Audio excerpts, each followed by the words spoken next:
കർത്താവിന്റെ വചനത്തിലേക്ക് നോക്കുന്നതിന് മുമ്പായിട്ട് യേശുവിനെ തന്നെ നോക്കി നമുക്ക് പ്രാർത്ഥിക്കാം. സ്നേഹം നിറഞ്ഞ പിതാവേ യേശുവി, അവിടുത്തെ തിരുസാന്നിധ്യത്തിനായിട്ട് സ്തോത്രം ചെയ്യുന്ന കർത്താവെ, അവിടുത്തെ മുമ്പാകെ ഞങ്ങൾ വീണ് വണങ്ങുന്നു. ഞങ്ങളത്തിന് ഒരു പൂജ്യമായിട്ട്, ഒരു സീറോ ആയിട്ട് താഴ്ത്തുന്ന കർത്താവെ, അവിടുത്തെ രക്തത്താൽ ഞങ്ങളെ കഴുകണം. അവിടുത്തെ സ്നേഹത്താൽ അളവില്ലാതെ ഞങ്ങളെ നിറച്ചാട്ടെ. അവിടുത്തെ നമുക്ക് പ്രകാശം കാണുവാൻ കർത്താവെ, അവിടുത്തെ ആ സ്നേഹത്തെ കാണുവാൻ, അവിടുത്തെ മുമ്പാകെ ഞങ്ങളെ തന്നെ സമ്പൂർണ്ണമായിട്ട് താഴ്ത്തി ഏൽപ്പിക്കുവാൻ, ഞങ്ങളുടെ ജീവിതത്തിൻ്റെ എല്ലാ മേഖലകളും അവിടുത്തെ അധീനതയിലേക്ക് കർത്താവെ, അവിടുത്തെ ഓവറാർച്ചിങ് സോവറിറ്റി, അവിടുത്തെ ആ പരമാധികാരത്തിലേക്ക് ഞങ്ങളെ ഏൽപ്പിച്ച് ഞങ്ങൾ പ്രാർത്ഥിക്കുന്നു. അവിടുത്തെ ആത്മാവിനാൽ ഞങ്ങളെ ഇടവില്ലാതെ നിറയ്ക്കണം. നന്ദി കർത്താവേ, നന്ദി. ഞങ്ങൾക്ക് അങ്ങിൽ നിന്ന് തന്നെ കേൾക്കണം കർത്താവേ. മൂടുപടം നീങ്ങിയ മുഖത്ത് കർത്താവേ, ആ മുഖത്തെ ആ മൂടുപടം നീങ്ങുമ്പോൾ കർത്താവേ, അവിടുത്തെ വചനമാകുന്ന കണ്ണാടിയിൽ അവിടുത്തെ ആ തേജസ്സിനെ കാണുവാനും അത് പ്രതിബിംബിക്കുവാനും കർത്താവേ, അതേ തേജസ്സിലേക്ക് രൂപാന്തരപ്പെടുവാനും ഞങ്ങളെ സഹായിച്ചാട്ടെ. അവിടുത്തെ പുനഃനാമത്തെ മുഹത്വപ്പെടുത്തിയായിട്ടില്ല, യേശുവിനെ വിലയേറിയ മാധുര്യമുള്ള നാമത്തിൽ തന്നെ. ആമീൻ, ആമീൻ, ആമീൻ. നമ്മുടെ വെളിപാട് പുസ്തകം 22 അധ്യായത്തിന്റെ 4-ാമത്തെ വാക്യത്തിലാണ് നമ്മൾ ഇപ്പോഴും ഉള്ളത്. അവിടെ അടിമദാസന്മാർ 23-ന്റെ 22 അധ്യായത്തിന്റെ 3-ാമത്തെ വാക്യത്തിൽ എന്താ നമ്മൾ കണ്ടത്? നമ്മളതിന്റെ കോണ്ടെക്സ്റ്റ് നമുക്ക് എല്ലാവർക്കും അറിയാം. സന്ദർഭം എന്താ? അവിടെ നിത്യതയാണ് പറയുന്നത്. പുതിയ ആകാശവും പുതിയ ഭൂമിയും കഴിഞ്ഞിട്ടുള്ള നിത്യത. കർത്താവിന്റെ 2-ാമത്തെ വരവ് ഇങ്ങ് ഏറ്റവും അടുത്തു. അവിടെ കർത്താവിന്റെ വരവിന് മുമ്പായിട്ട് അധർമ്മമൂർത്തി എന്ന എതിർക്രിസ്തു വെളിപ്പെടേണ്ടതാകുന്നു എന്നുള്ള കാര്യമൊക്കെ നമ്മൾ 2 Thessalonians 2-ാം അധ്യായത്തിൽ വായിക്കുന്നുണ്ട്. എതിർക്രിസ്തു വെളിപ്പെടണം, മഹോപദ്രവം, അത് കഴിഞ്ഞിട്ട് കർത്താവിന്റെ വരവ്, അർമ്മഗദോൻ യുദ്ധം, കർത്താവ് തൻ്റെ രാജ്യത്വം സ്ഥാപിക്കുന്നു, തൻ്റെ മക്കൾക്ക് പ്രതിഫലം കൊടുക്കുന്നു. 1000 വർഷക്കാലം നാം കർത്താവിനോടൊപ്പം നമ്മുടെ ഇന്നത്തെ വിശ്വസ്തതയ്ക്ക് ആനുപാതികമായിട്ടുള്ള പ്രതിഫലത്തോടുകൂടി കർത്താവിനോടൊപ്പം നമ്മൾ വാഴുന്നു. അതിനുശേഷം 1000 വർഷക്കാലം സാത്താൻ അവന് തടവിലായിരിക്കും എന്ന് പറഞ്ഞാൽ അവൻ അഗാധത്തിലായിരിക്കും, എബിസിലായിരിക്കും. അതിനുശേഷം അവനെ തുറന്നു വിടുമ്പോൾ അവൻ ആളുകളെ വഞ്ചിക്കുന്നതും അവൻ അന്ന് ജീവിച്ചിരിക്കുന്ന ജനങ്ങളെ ദൈവത്തിനെതിരായിട്ട് എതിരാക്കുന്നതും ഒക്കെ നമ്മൾ വായിക്കുന്നുണ്ട്. അവരെ സ്വർഗത്തിൽ നിന്നൊരു അഗ്നി വന്ന് ദഹിപ്പിച്ച് അതിനുശേഷം സാത്താനെ അവൻ്റെ അന്തിമ ഡെസ്റ്റിനേഷനിലേക്ക് ഇടുന്ന കാര്യമൊക്കെ നമ്മൾ എപ്പോഴും പറയുന്നൊരു വാക്യമുണ്ട്. വെളിപാട് 20-ന്റെ 10-ാമത്തെ വാക്യത്തിൽ സാത്താൻ അവസാനം അവൻ്റെ ഫൈനൽ ഡെസ്റ്റിനേഷൻ അഗ്നിപ്പൊയ്ക, തീപ്പൊയ്കയിൽ, ലേക്ക് ഓഫ് ഫയർ. അവിടെ അവൻ്റെ അപ്പുറവും ഇപ്പുറവും എതിർ ക്രിസ്തുവും കള്ളപ്രവാചനമൊക്കെ ഉള്ള കാര്യമൊക്കെ നമ്മൾ വായിച്ചു. അതിനുശേഷം അവിശ്വാസികളുടെ ന്യായവിധി. ഇപ്പം നമ്മൾ കാണുന്ന ഈ ആകാശവും ഭൂമിയും എന്ന് പറഞ്ഞാൽ, ഈ ഭൂമിയും ആകാശം എന്ന് പറയുമ്പോൾ കാണുന്ന ഈ പ്രപഞ്ചമെല്ലാം അഗ്നിക്കിരയാകും. അഗ്നിക്കിരയായിട്ട് പുതിയ ആകാശവും പുതിയ ഭൂമിയും ആയിരിക്കും. പിന്നീട് അന്ന് കർത്താവിൻ്റെ കാന്തയായിട്ട് ഒരുക്കപ്പെടുന്ന പുത്തൻ യെരൂശലേമാകുന്ന വധുവിൻ്റെ വർണ്ണനയൊക്കെ നമ്മൾ 21-ാം അധ്യായത്തിൽ വായിച്ചിട്ട് 22-ാം അധ്യായത്തിൽ ആ സിംഹാസനത്തിൽ വാഴുന്ന ആ കർത്താവ് സിംഹാസനത്തിൽ വാഴുമ്പോഴാണ് പിതാവിൻ്റെയും കുഞ്ഞാടിൻ്റെയും സിംഹാസനത്തിൽ നിന്നാണ് എന്ത് പുറപ്പെട്ടു വരുന്നത്? ജീവജല നദി, പരിശുദ്ധാത്മാവ്. ഇന്ന് നമ്മുടെ ജീവിതത്തിലും നമ്മളെ ഹൃദയസിംഹാസനം എന്ന് പറഞ്ഞാൽ നമ്മളുടെ വിൽ പവറിൽ, നമ്മുടെ ഡിസിഷൻ മേക്കിംഗ് കപ്പാസിറ്റി, അവിടെ ആ ഡിസിഷൻ മേക്കിംഗ് കപ്പാസിറ്റിയിലാണ് എന്ത് തീരുമാനം എടുക്കണം എന്നുള്ളൊരു കാര്യം, ഒരു ചോയ്സ് നമ്മൾ എക്സിക്യൂട്ട് ചെയ്യുന്നത്. അവിടെ നമുക്ക് ഒന്നുകിൽ നമ്മളെ തന്നെ അങ്ങ് അവരോധിക്കാം എന്ന് പറഞ്ഞാൽ എന്താ? സ്വാഭാവികമായിട്ട് എല്ലാ മനുഷ്യരിലും, ആദാമി വർഗത്തിൽ ജനിച്ചവർക്കെല്ലാം സ്വാഭാവികമായിട്ട് അവിടെ ഹൃദയസിംഹാസനത്തിൽ ആരാ ഇരിക്കുന്നേ? അവർ തന്നെ, ഞാൻ, സ്വന്തം ഇഷ്ടം. അത് നമ്മൾ ആദ്യമായിട്ട് കർത്താവ്, ഇനി ഞാനല്ല, ക്രിസ്തു അത്രേ, ഇനി ഞാൻ എനിക്കായിട്ടല്ല അങ്ങേക്കായിട്ട് അവിടുന്ന് എനിക്ക് വേണ്ടി മരിച്ചു ഉയർത്തെഴുന്നേറ്റു എന്ന് നമ്മൾ വിശ്വസിച്ച് അനുദപിച്ച് ഏൽപ്പിക്കുമ്പോഴാണ് യേശു നമ്മുടെ ഹൃദയസിംഹാസനത്തിൽ വന്ന് ഇരിക്കുന്ന, യഥാർത്ഥത്തിൽ ഇരിക്കാൻ തുടങ്ങുമ്പോഴാണ് നമ്മൾ യഥാർത്ഥത്തിൽ രക്ഷിക്കപ്പെടുന്നത്. പക്ഷെ രക്ഷിക്കപ്പെട്ടതിന് ശേഷം പിന്നീടുള്ള അപകടം എന്താ? കുറച്ച് കഴിയുമ്പോൾ കർത്താവിനെ അങ്ങ് പിടിച്ച് മാറ്റിയിട്ട് നമ്മൾ കയറി തന്നെ അങ്ങ് ഇരിക്കും. ഈ കസേരകളിൽ അവസാനത്തെ കസേര ഇരിക്കാൻ വേണ്ടി രണ്ടുപേരും കൂടെ അടിയിടുന്നതാണെങ്കിൽ ബെല്ല് നിൽക്കുമ്പോഴത്തേക്കും ഒരാൾ മറ്റേയാളെ തള്ളിയിട്ടിട്ട് കസേര കയറി ഇരിക്കുന്നു പറയുന്നത് പോലെ കർത്താവിനെ നമ്മളെ രക്ഷിക്കപ്പെടുമ്പോൾ, യഥാർത്ഥത്തിലുള്ള രക്ഷ വരുമ്പോൾ യേശുവിനെ കർത്താവും നാഥനുമായിട്ട് നമ്മൾ സ്വീകരിച്ചു. യേശുവെ, ഇനി അങ്ങേക്കാണ് എൻ്റെ കർത്തൃത്വം എന്ന് പറഞ്ഞ് നമ്മൾ കൊടുത്തു. എന്നാൽ പിന്നീട് അറിഞ്ഞോ അറിയാതെയൊക്കെ നമ്മൾ കർത്താവിനെ പിടിച്ചു മാറ്റി നമ്മൾ തന്നെ അങ്ങ് ഹൃദയസിംഹാസനത്തിൽ കയറി അങ്ങിരിക്കും എന്ന് പറഞ്ഞാൽ, ഞാൻ തന്നെ ഇനി അങ്ങ് കാര്യങ്ങൾ തീരുമാനിച്ചോളാം എന്ന് പറയുമ്പോൾ പിന്നെന്താ? ജീവജലത്തിൻ്റെ നദിയൊക്കെ അങ്ങ് ആദ്യം ആ ജീവജലം ഒഴുകാൻ തുടങ്ങും. കർത്താവ് വരുമ്പോൾ പരിശുദ്ധാത്മാവാകുന്ന ജീവജലം നമ്മുടെ ആത്മാവിലേക്ക് വന്ന് നമ്മളൊരു പുതു സൃഷ്ടിയായിട്ട് മാറുന്നു. എന്നാൽ അതിനുശേഷം ജീവജലം ഒഴുകാതിരിക്കുന്നതിൻ്റെ കാരണം എന്താ? നമ്മൾ തന്നെ വീണ്ടും കയറിയിരിക്കുന്നുണ്ട്. അതുകൊണ്ട് കർത്താവ് പറയുന്നത് ക്രൂശ് എടുക്കാതെ നിങ്ങൾക്ക് എന്നെ അനുഗമിക്കാൻ ഒക്കെയില്ലെന്ന് എവിടെ പറയുന്നത്? ലൂക്കോസ് 9:23 പറയുന്ന കാര്യം നമ്മളെ ദിവസവും ക്രൂശ് എടുക്കാതെ അനുഗമിക്കാൻ ഒക്കെയില്ലെന്ന് പറയുമ്പോൾ ദിവസവും നിരന്തരമായിട്ടും നമ്മളെ തന്നെ കർത്താവ് ഇനി ഞാനല്ല, അങ്ങ് ഈ സിംഹാസനത്തിലിരിക്കണം, അവിടുന്ന് തന്നെ രാജാവായിട്ടിരിക്കണം, അവിടുത്തെ ഇഷ്ടപ്രകാരം എനിക്ക് ചിന്തിക്കണം, അവിടുത്തെ ആത്മാവ് എന്നെ നയിക്കുന്ന പോലെ ആയിരിക്കണം എൻ്റെ ചിന്തകൾ, എൻ്റെ വാക്കുകൾ, എൻ്റെ പ്രവൃത്തികൾ, അങ്ങനെ പറഞ്ഞ് നമ്മളെ തന്നെ വീണ്ടും താഴ്ത്തി ഏൽപ്പിക്കുമ്പോഴാണ് വീണ്ടും ഈ പരിശുദ്ധാത്മാവിൻ്റെ ജീവജല നദികൾ അധികമായിട്ട് ഒഴുകി ഒഴുകി ഒഴുകി അതൊരു മുട്ടോളമല്ല, അത് കണങ്കാലോളമല്ല, മുട്ടോളമല്ല, അരയോളമല്ല, നീന്തിയിട്ടില്ലാതെ കടപ്പാൻ പറ്റില്ലാത്ത ഒരു വലിയൊരു ജീവജല നദിയായിട്ട് മാറുന്നത്. നമ്മളെ ഏതൊരളവിൽ നുറുക്കപ്പെടുന്നുവോ, ഏതൊരളവിൽ തകർക്കപ്പെടുന്നുവോ ആ ഒരളവിൽ അനേക ജീവജല നദികളായിട്ട് നമ്മളുടെ ഉള്ളത്തിൽ നിന്ന് പരിശുദ്ധാത്മാവിന് നദികൾ ഒഴുകുന്ന കാര്യമൊക്കെയാണ് നമ്മൾ അതാ വെളിപാട് 22-ന്റെ 1-ാമത്തെ വാക്യത്തിൽ അക്ഷരികമായിട്ട് ദൈവത്തിന്റെ സിംഹാസനത്തിൽ നിന്ന് ജീവജല നദികൾ ഒഴുകും എന്ന്. ഇന്ന് നമ്മളുടെ ഹൃദയസിംഹാസനത്തിലും യേശുവിന് ഒരു സ്ഥാനം നമ്മൾ കൊടുക്കുകയാണെങ്കിൽ കർത്താവ് അവിടുന്ന് മാത്രമായിരിക്കും എൻ്റെ യജമാനൻ എന്ന് പറഞ്ഞൊരു അടിമദാസനായിട്ട് എന്നെ തന്നെ ഏൽപ്പിക്കുകയാണെങ്കിൽ, അടിമദാസനെ കുറിച്ച് കഴിഞ്ഞ ദിവസങ്ങളിൽ നമ്മൾ റോമറുടെ ആ ഒരു ബൈബിൾ സ്റ്റഡിയിലൊക്കെ അടിമദാസൻ, കാത് തുളയ്ക്കപ്പെട്ട അടിമദാസനെ കുറിച്ചൊക്കെ നമ്മൾ എക്സോഡസ് പുറപ്പാട് 21-ലൊക്കെ നമ്മൾ വായിച്ചായിരുന്നു. ഒരു അടിമദാസൻ ഒരു അടിമ പറയുക, എൻ്റെ യജമാനൻ നല്ലവനാണ്, ഈ യജമാനെ സേവിക്കുന്നതാണ് എനിക്ക് വലിയ സ്വാതന്ത്ര്യം, ഈ യജമാനെ ഞാൻ സ്നേഹിക്കുന്നു, അതുകൊണ്ട് ഞാൻ ഈ യജമാനെ ആജീവനാന്തം സേവിച്ചോളാം എന്ന് പറയുമ്പം ആ യജമാനന്റെ വാക്ക് കേൾപ്പാനായിട്ട് ഇപ്പോഴും തുളയ്ക്കപ്പെട്ട ഒരു ചെവിയായിട്ട് അവന്റെ കാത് കട്ടളയ്ക്കൽ കൊണ്ടുവന്ന് തുളയ്ക്കണം എന്നുള്ള കാര്യമൊക്കെ നമ്മൾ പുറപ്പാട് 21-ന്റെ 7-ാമത്തെ വാക്യവും ഒക്കെ നമ്മൾ കഴിഞ്ഞ റോമൻസ് ബൈബിൾ സ്റ്റഡിയിൽ നമ്മളത് കണ്ടായിരുന്നു. അപ്പം അങ്ങനെ ചെവി തുളയ്ക്കപ്പെട്ട ഒരു അടിമദാസനായിട്ട് യേശുക്രിസ്തുവും മനുഷ്യനായിട്ട് ഭൂമിയിൽ വന്നപ്പോൾ അങ്ങനെ ഒരു ചെവി തുളയ്ക്കപ്പെട്ട എൻ്റെ കാത് തുറന്നിരിക്കുന്നു എന്നുള്ള ആ വാക്യമൊക്കെ നമ്മൾ he has open my year എന്നുള്ളൊരു കാര്യം നമ്മളവിടെ അവൻ്റെ ചെവി തുറന്നിരിക്കുന്നു. യെശയ്യാവ് 50-4 രാവിലെ തോറും എന്നെ ഉണർത്തുന്നു, അവനെ കേൾപ്പാനായിട്ട്, പിതാവിനെ കേൾപ്പാനായിട്ട്, കർത്താവിനെ കേൾപ്പാനായിട്ട് ഉണർത്തുന്നു എന്ന് പറഞ്ഞിട്ട് യെശയ്യാവ് 50-5 വാക്യത്തിൽ എന്താ നമ്മൾ വായിച്ചേ? നമ്മളത് കഴിഞ്ഞ റോമൻസ് ബൈബിൾ സ്റ്റഡിയിൽ നമ്മൾ ആ വാക്യം എടുത്ത് വായിച്ചായിരുന്നു. യെശയ്യാവ് 50-5 വാക്യത്തിൽ യെശയ്യാവ് 50-5 വാക്യം, യഹോവയായ കർത്താവ് എൻ്റെ ചെവി തുറന്നു, ഞാനോ മറുത്തു നിന്നില്ല, പിന്തിരിഞ്ഞതുമില്ല. The Lord God has open my ear, I was not disobedient nor did I turn back. അപ്പം ആ ഒരു യേശു കർത്താവ് അങ്ങനെ നമുക്കൊരു മാതൃകയായിട്ട്, കർത്താവിന് അങ്ങനെ ഒരു അടിമദാസനായിട്ട് ജീവിക്കേണ്ട വല്ല ആവശ്യം ഉണ്ടായിട്ടാണ് എന്ന് ദൈവം തന്നെ മനുഷ്യനായിട്ട് ഈ ഭൂമിയിൽ വന്നപ്പോൾ അതുപോലെ മനുഷ്യനായിട്ട് തന്നെ താഴ്ത്തി, പിന്നൊരു അടിമദാസനായിട്ട്, പിന്നൊരു ക്രൂശിലെ കുറ്റവാളി എന്ന വണ്ണം ഏറ്റവും തന്നെ താഴ്ത്തി ആ ഒരു യേശുവിൻ്റെ മാതൃക നമ്മൾ ഫിലിപ്പിയർ 2-ന്റെ 6 മുതൽ 8 വരെയുള്ള വാക്യങ്ങളൊക്കെ നമ്മൾ പലപ്പോഴും ഹ്യൂമിലിറ്റി, താഴ്മ എന്നതായിരുന്നു കർത്താവിൻ്റെ ജീവിതത്തിൻ്റെ രഹസ്യവും നമ്മുടെ ക്രിസ്തീയ ജീവിതത്തിൻ്റെ രഹസ്യം അതാണ് എന്നുള്ള കാര്യമൊക്കെ നമ്മൾ പറയാറുണ്ട്. അപ്പം അങ്ങനെയുള്ളവരുടെ ജീവിതത്തിൽ നിന്നാണ് ജീവജലത്തിൻ്റെ നദികൾ ഒഴുകുന്നത്. അങ്ങനെയുള്ള അടിമദാസന്മാർക്കാണ് മൂടുപടം നീങ്ങിയ മുഖത്ത് യേശുവിൻ്റെ തേജസ്സിനെ കാണാനും, മൂടുപടം നീങ്ങിയ മുഖത്ത് യേശുവിനും തേജസ് പ്രതിബിംബിക്കണമെങ്കിൽ ആദ്യം യേശുവിൻ്റെ തേജസ്സിനെ നമ്മൾ വചനമാകുന്ന കണ്ണാടിയിൽ കാണണം. വചനമാകുന്ന കണ്ണാടിയിൽ നമ്മൾ ആത്മാവിൽ, വചനമാകുന്ന കണ്ണാടി എന്ന് പറയുമ്പം ഈ വചനമെന്ന ഈ പ്രിന്റഡ് ബൈബിളിൽ അതിൻ്റെ പ്രിന്റും ഇങ്കുവേ ഉള്ളൂ. എന്നാൽ ആ കർത്താവിൻ്റെ വാക്കുകൾ ആത്മാവും ജീവനുമാകുന്നുവെന്നാണ് നമ്മൾ യോഹന്നാൻ 6-ന്റെ 63 പറയുന്നുണ്ട്. The words that I have spoken to you are spirit and are life. അപ്പൊ യേശുവിന്റെ വാക്കുകൾ വെറും ഒരു വാക്കുകളായിരുന്നില്ല, മറിച്ച് ആ വാക്കുകൾ എന്തുണ്ടായിരുന്നു? പരിശുദ്ധാത്മാവിന്റെ ജീവനുമായിരുന്നു ആ വാക്കുകൾ നിറയെ ഉണ്ടായിരുന്നത്. അപ്പോൾ ആ വചനം കർത്താവിൽ നിന്ന് കേൾക്കുമ്പോൾ നമ്മളിവിടെ അവർ അവന്റെ മുഖം കാണുമെന്ന് നമ്മളിവിടെ വെളിപാട് 22-4 നമ്മളത് കാണുമ്പം ഈ വചനമാകുന്ന കണ്ണാടിയിൽ നമുക്കും കർത്താവെ അങ്ങേ കണ്ടുകൊണ്ട് എനിക്ക് ജീവിക്കണം, കർത്താവിനെ കണ്ടുകൊണ്ട് ശുശ്രൂഷിക്കുന്ന സാദോക്കിന്റെ പുത്രന്മാരെ കുറിച്ചൊക്കെ നമ്മൾ സൺസ് ഓഫ് സാദോക്കിനെ കുറിച്ചൊക്കെ എഹെസ്കേലിന്റെ പുസ്തകത്തിലെ ആ വചനഭാഗമൊക്കെ നമ്മൾ കഴിഞ്ഞ ആഴ്ചകളിലൊക്കെ കാര്യങ്ങൾ നമ്മൾ കണ്ടു. പിന്നെ സങ്കീർത്തന പുസ്തകങ്ങളിലും സംഖ്യാപുസ്തകത്തിലും ഒക്കെ എന്താ നമ്മൾ കണ്ടേ? കർത്താവിന്റെ മുഖം എന്നെ പ്രകാശിപ്പിക്കണമേ എന്നുള്ള ആ ഒരു പ്രാർത്ഥന നമ്മൾ കണ്ടു.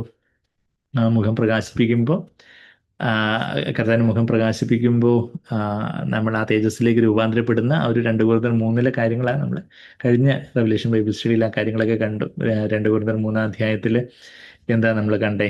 അവിടെ പഴയ ഉടമ്പടി ഉണ്ട്, പുതിയ ഉടമ്പടി ഉണ്ട്. പഴയ ഉടമ്പടിയിൽ മോശ ദൈവത്തിന്റെ തേജസ് കണ്ടു. അവൻ 40 ദിവസം സിനായി മലമുകളിൽ ചെന്ന് ദൈവത്തോട് മുഖാമുഖം സംസാരിച്ചു. ദൈവത്തിന്റെ തേജസ് കണ്ടു. അവന് മുഖം തിളങ്ങി. എന്നാൽ ആ തിളക്കം മങ്ങിപ്പോകുന്ന ഒരു തിളക്കമായിരുന്നു. നിരന്തരമായിട്ട് ദൈവസന്നിധിയിൽ വസിക്കുവാൻ അവന് സാധിക്കത്തില്ലായിരുന്നു. അവന് 40 ദിവസം അവിടെ പോയി വസിച്ചു, ദൈവത്തോട് മുഖാമുഖം സംസാരിച്ചു. കാര്യം ശരി തന്നെ, നല്ല കാര്യം. തിരിച്ചു വന്നു, അവൻ്റെ മുഖം തിളങ്ങി. എന്നാൽ നിരന്തരം അവൻ അവിടെ തന്നെ വസിക്കാത്തതുകൊണ്ട് എന്താ പറ്റിയത്? അന്ന് പഴയ നിയമത്തിൽ അത്രയും സാധിക്കത്തുള്ളായിരുന്നു. നമ്മളെക്കാട്ടിലും എത്രയോ ഹോൾ ഹാർട്ടഡ് ആയിട്ടുള്ള ദൈവമനുഷ്യരായിരുന്നു മോശയും ഏലിയാവും യോഹന്നാൻ സ്നാപകനും ഒക്കെ. എന്നാൽ പുതിയ ഉടമ്പടിയിൽ പരിശുദ്ധാത്മ നമ്മുടെ ഉള്ളത്തിലേക്ക് വരുവാനിടയായി. അതിവിശുദ്ധ സ്ഥലത്തേക്കുള്ള തിരശ്ശീല, കർത്താവ് തൻ്റെ ജഡമാകുന്ന തിരശ്ശീല ചീന്തിക്കൊണ്ട അതിവിശുദ്ധ സ്ഥലത്തേക്കുള്ള പുതിയതും ജീവനുമുള്ള വഴിയൊക്കെ പ്രതിഷ്ഠിച്ച് നമുക്ക് ഇന്ന് ദൈവസന്നിധിയിൽ എപ്പോഴും വസിക്കാനുള്ളൊരു ആക്സസ് ഇന്ന് നമുക്ക് ആത്മാവിലുണ്ട്. അന്ന് നമുക്ക് അവർക്കത് സാധ്യമല്ലായിരുന്നു. അവർക്ക് അതിൻ്റെ ഒരു മുൻരുചി മാത്രമേ സാധ്യമായിട്ടുണ്ടായിരുന്നുള്ളൂ. ആണ്ടിലൊരിക്കൽ അതിൻ്റെ ഒരു പ്രതീകം എന്ന വണ്ണം മഹാപുരോഹിതന് അതിവിശുദ്ധ സ്ഥലത്തേക്ക് പോകാനും മഹാപാപ പ്രായശ്ചിത്ത ദിവസം ഓഫ് അറ്റോൺമെന്റിൽ, യോം കിപ്പോർ എന്നൊക്കെ യഹൂദന്മാർ പറയുന്ന ആ ദിവസത്തിൽ അവർക്ക് ആണ്ടിലൊരിക്കൽ ലേവ്യർ 16-ാം അധ്യായത്തിൽ ലെവിറ്റിക്കസ് ചാപ്റ്റർ 16 നമ്മൾ ആ കാര്യങ്ങളൊക്കെ വായിക്കുന്നുണ്ട്.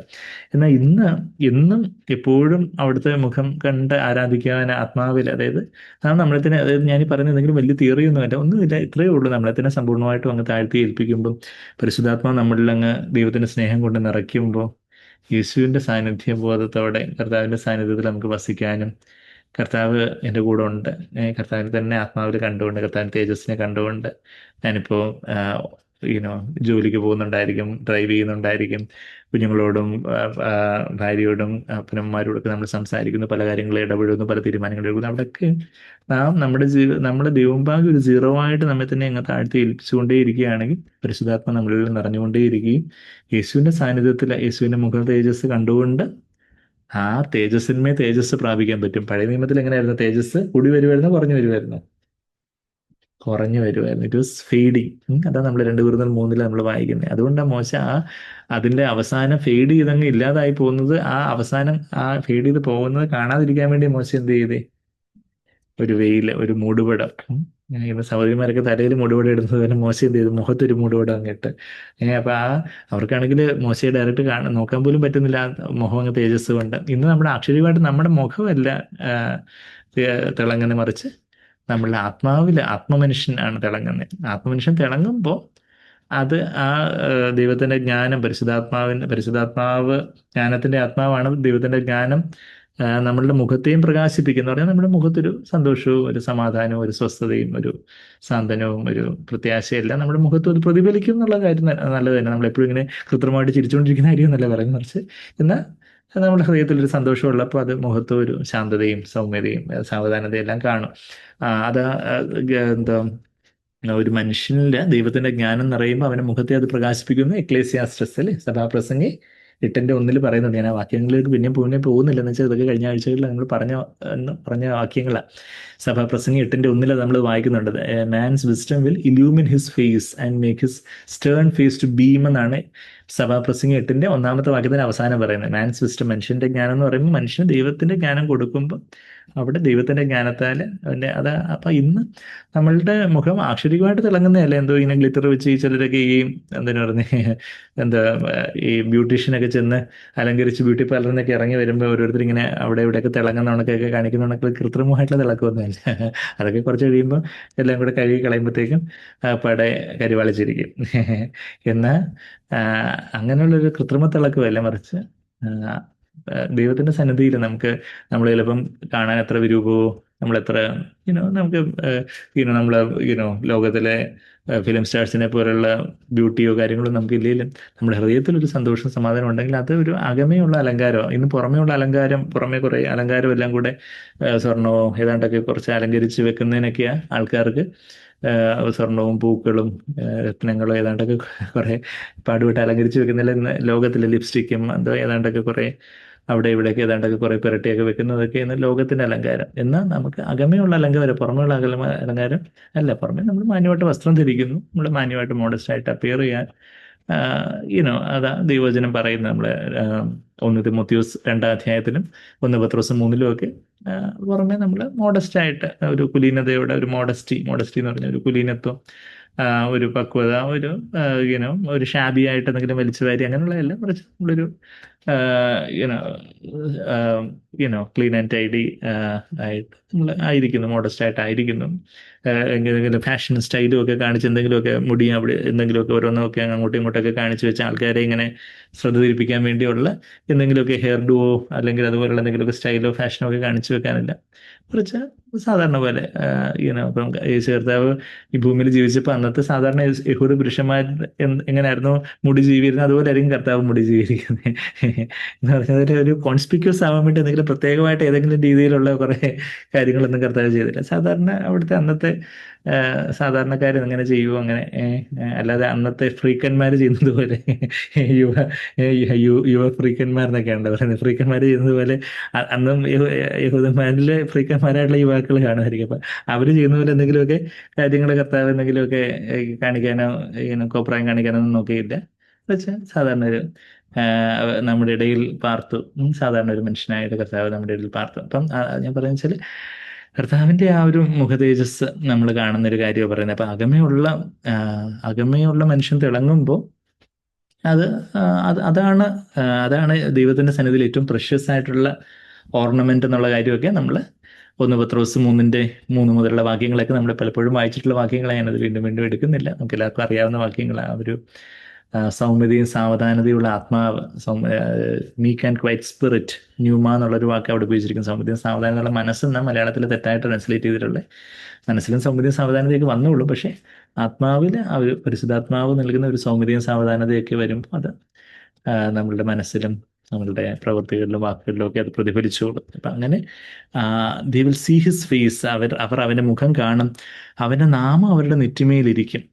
നമ്മൾ കർത്താവിൻ്റെ മുഖം കണ്ടുകൊണ്ടിരിക്കുമ്പോൾ നമ്മളത് റിഫ്ലക്റ്റ് ചെയ്യാൻ തുടങ്ങും. നമ്മൾ കറ്റാപ്ട്രസോ എന്ന് പറഞ്ഞൊരു വാക്ക് കണ്ടായിരുന്നു. എവിടെ 2 Corinthians 3:18 ഈ തേജസ്, കർത്താവിൻ്റെ തേജസ്സിനെ നമ്മൾ 2 Corinthians 3 നമ്മൾ കഴിഞ്ഞ ആഴ്ച ഓൾമോസ്റ്റ് ഒത്തിരി സമയം ഉണ്ടായിരുന്നു. നമുക്ക് ആ വചനഭാഗത്തേക്ക് ഒന്ന് പോയാൽ അതിൻ്റെ അവസാനത്തെ വാക്യത്തിലേക്ക് വരുമ്പം 2 Corinthians 3 അവസാനം അവിടെ എന്നാൽ മൂടുപടം നീങ്ങിയ മുഖത്ത് കർത്താവിൻ്റെ തേജസ്സിനെ അവിടെ മുഖത്ത് പ്രതിബിംബിക്കുന്നത് എന്നാണ് മലയാളത്തിൽ എഴുതിയിരിക്കുന്നത്. ഇംഗ്ലീഷിൽ ബിഹോൾഡിങ് എന്നുള്ളൊരു വാക്കാണ് എഴുതിയിരിക്കുന്നത്.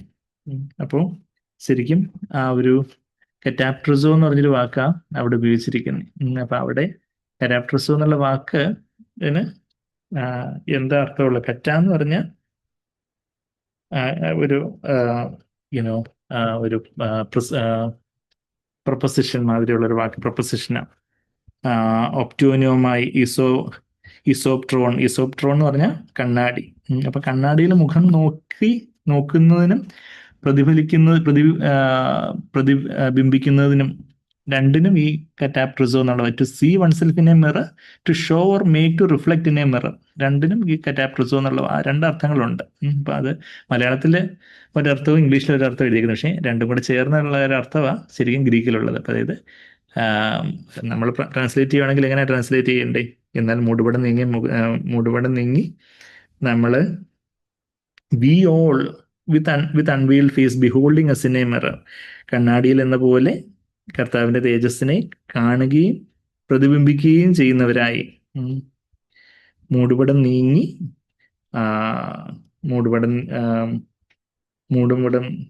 നീങ്ങിയ മുഖത്തോടുകൂടി നാം എല്ലാവരും കർത്താവിന്റെ തേജസ്സിനെ കണ്ണാടിയിൽ എന്ന പോലെ കാണുകയും പ്രതിബിംബിക്കുന്നവരുമായി എന്ന് വേണം കുറച്ചുകൂടെ നല്ല ട്രാൻസ്ലേഷൻ. മൂടുപടം നീങ്ങിയ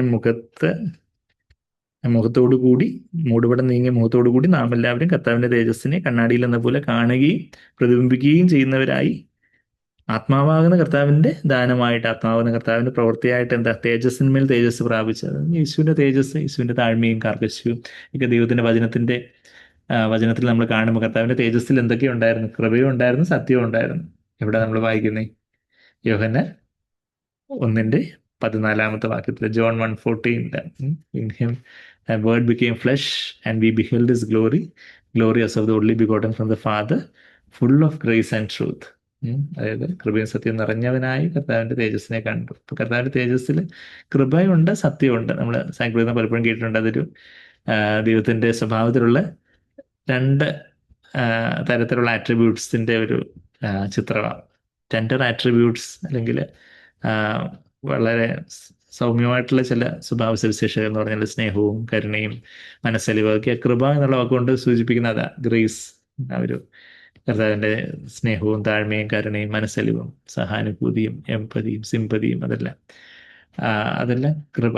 പിന്നെ ട്രൂത്ത്, സത്യവും ഉണ്ടായിരുന്നു. കൃപയും ഉണ്ടായിരുന്നു, സത്യവും ഉണ്ടായിരുന്നു. അപ്പൊ സത്യം എന്ന് പറയുമ്പോൾ കർത്താവിന്റെ ആ ഒരു കാർക്കശ്യം, നമ്മുടെ ദേവാലയത്തില് കർത്താവിന്റെ ദൈവത്തിന്റെ നാമത്തെ ദൂഷിക്കുന്നവരെയൊക്കെ, കർത്താവിന്റെ പേരിൽ പൈസ ഉണ്ടാക്കാൻ നോക്കിയവരെയൊക്കെ കർത്താവ് ചാട്ടവാറെടുത്ത് അടിച്ചോടിച്ച കാര്യവും ദേവാലയം ശുദ്ധമാക്കിയ കാര്യവും ആ ഒരു കാർക്കശ്യം, കർത്താവിന് വേണ്ടി, കർത്താവിന്റെ വചനത്തിനായിട്ട്, ദൈവത്തിന്റെ വചനത്തിന്റെ ആ ഒരു സത്യത്തിനായിട്ട്, പാരമ്പര്യത്തിനെതിരായിട്ട്, പാപത്തിനെതിരായിട്ട്, പാരമ്പര്യത്തിനെതിരായിട്ട്, മനുഷ്യമാനം തേടുന്നതിനെതിരായിട്ടൊക്കെ കർത്താവ് വളരെ കാർക്കശ്യത്തോടെ, വളരെ തീക്ഷ്ണതയോടെ, വളരെ സർപ്പസന്തതികളിൽ നിന്ന് വിളിച്ചും സാത്താന്യ എന്നെ വിട്ടുപോകുന്നൊക്കെ പറഞ്ഞുമൊക്കെ വളരെ കാർക്കശ്യത്തോടെ തന്നെ പരീക്ഷന്മാരോടും ഈവൻ തന്നെ അരുമശിഷ്യനായിട്ട് പത്രോസിനോടൊക്കെ വരികയും പലപ്പോഴും ശിഷ്യന്മാരോടും എല്ലാം കർത്താവ് വളരെ കാർക്കശ്യത്തോടൊക്കെ പറയുന്നതായിട്ടുള്ള കർത്താവിൻ്റെ ആ സത്യം. അപ്പം നമ്മുടെ ജീവിതത്തിലും കൃപയും സത്യവും നിറഞ്ഞവരെ. കഴിഞ്ഞ ദിവസം നമ്മുടെ ഒരു യൂട്യൂബ് വീഡിയോന്റെ കമന്റ് ആയിട്ട് ഒരാൾ എഴുതി ചോദിച്ചു, ഇങ്ങനെ യേശു നടന്നു പോലെ നടക്കുക എന്നുള്ള ആ ഒരു എന്തോ ടോപ്പിക്കിലായിരുന്നു എന്തോന്ന് ആ യൂട്യൂബ് വീഡിയോ. അപ്പം അതിനകത്ത് അപ്പം എന്തെങ്കിലുമൊക്കെ അനീതി കാണുമ്പോൾ നമുക്ക് എങ്ങനെ പ്രതികരിക്കണം എന്നുള്ള. അപ്പം ഞാൻ എഴുതി, അപ്പം കോപപ്പെട്ടു പോകത്തില്ലെന്ന് ആ രീതിയിലും കണ്ട ചോദ്യമുള്ളത്. അപ്പം ഞാൻ റിപ്ലൈ ആയിട്ട് എഴുതി, we can be firm without anchor. ചില കാര്യങ്ങൾ നമ്മൾ ശരിയാണ് കർക്കശത്തോടെ, ചില കാര്യങ്ങൾ സ്ട്രോങ് ആയിട്ട് നമ്മൾ പറയേണ്ടതായിട്ടുണ്ട് എന്ന്. ദേഷ്യം വരാതെ, കോപമില്ലാതെ തന്നെ നമുക്ക് സ്ട്രോങ് ആയിട്ട് ചില കാര്യങ്ങൾ നിലപാടെടുക്കുകയും ചില കാര്യങ്ങൾ വ്യക്തത വരുത്തുകയൊക്കെ ചെയ്യേണ്ടതായിട്ട് ആവശ്യമുണ്ട്. So we can be firm without anchor. മനുഷ്യന്റെ കോപം ദൈവനീതി നിവർത്തിക്കുന്നില്ല, യാക്കോബ് 1:20. എന്നാൽ ദൈവികമായ കോപത്തോടെ കാർക്കശ്യം എന്ന് പറയുന്നത് ആ ഒരു ദൈവജന വിരുദ്ധമായിട്ടുള്ള കാര്യങ്ങൾക്കെതിരായിട്ടും ഒക്കെ ഉള്ള ഒരു കാർക്കശ്യമായിട്ടുള്ള നമ്മളൊരു നിലപാട്. നമുക്ക് എല്ലാവർക്കും ഈ വചനം പറയാനുള്ള ഒരു ഗിഫ്റ്റ് ഇല്ലാത്തതുകൊണ്ട് എല്ലാവരും അങ്ങനെ എന്തെങ്കിലുമൊക്കെ വിളിച്ച് പറയണം എന്നുള്ളതല്ല. എന്നാൽ നമുക്ക് നമ്മുടെ ഉള്ളിൽ ആ ഒരു നിലപാടുണ്ടായിരിക്കണം. നമ്മളത് അങ്ങനെയുള്ള ഒരു അവസരങ്ങൾ കിട്ടുമ്പോൾ ആ കാര്യങ്ങൾ നമ്മളത് വ്യക്തവും സ്പഷ്ടമായിട്ട് നമ്മൾ എന്താ സത്യമാണ് നമ്മൾ വിശ്വസിക്കുന്നത്, എന്താണ് വചനത്തിന് വിരുദ്ധമായിട്ടുള്ള കാര്യം, എന്താണ് ദൈവനാമം ദുഷിപ്പിക്കുന്ന കാര്യം എന്നുള്ള കാര്യത്തെക്കുറിച്ച് നമുക്കൊരു വ്യക്തത, അതിനെക്കുറിച്ചൊരു കാർക്കശ്യം, കർത്താവിൻ്റെ ആ ഒരു ഫെയ്ത്തിനായിട്ട്, വിശ്വാസത്തിനായിട്ടുള്ള ഒരു പോരാട്ടം എന്നൊക്കെ നമ്മൾ യൂദയുടെ പുസ്തകത്തിൽ ഒരു വാക്യം വായിക്കുന്ന ശ്രദ്ധിച്ചിട്ടുണ്ട്. യൂദയുടെ പുസ്തകം ആപ്പാടെ ഒരു അധ്യായമേ ഉള്ളൂ. നമ്മൾ വെളിപാട് പുസ്തകത്തിന് തൊട്ട് മുമ്പ് യൂദയുടെ പുസ്തകത്തിൽ അതിൻ്റെ 4-ാമത്തെ വാക്യത്തിൽ എന്താ നമ്മളവിടെ വായിക്കുന്നേ? യൂദയുടെ പുസ്തകത്തിലെ അവിടെ അതിൻ്റെ 3-ാമത്തെ വാക്യത്തിൽ, പ്രിയരെ നമുക്ക് പൊതുവിലുള്ള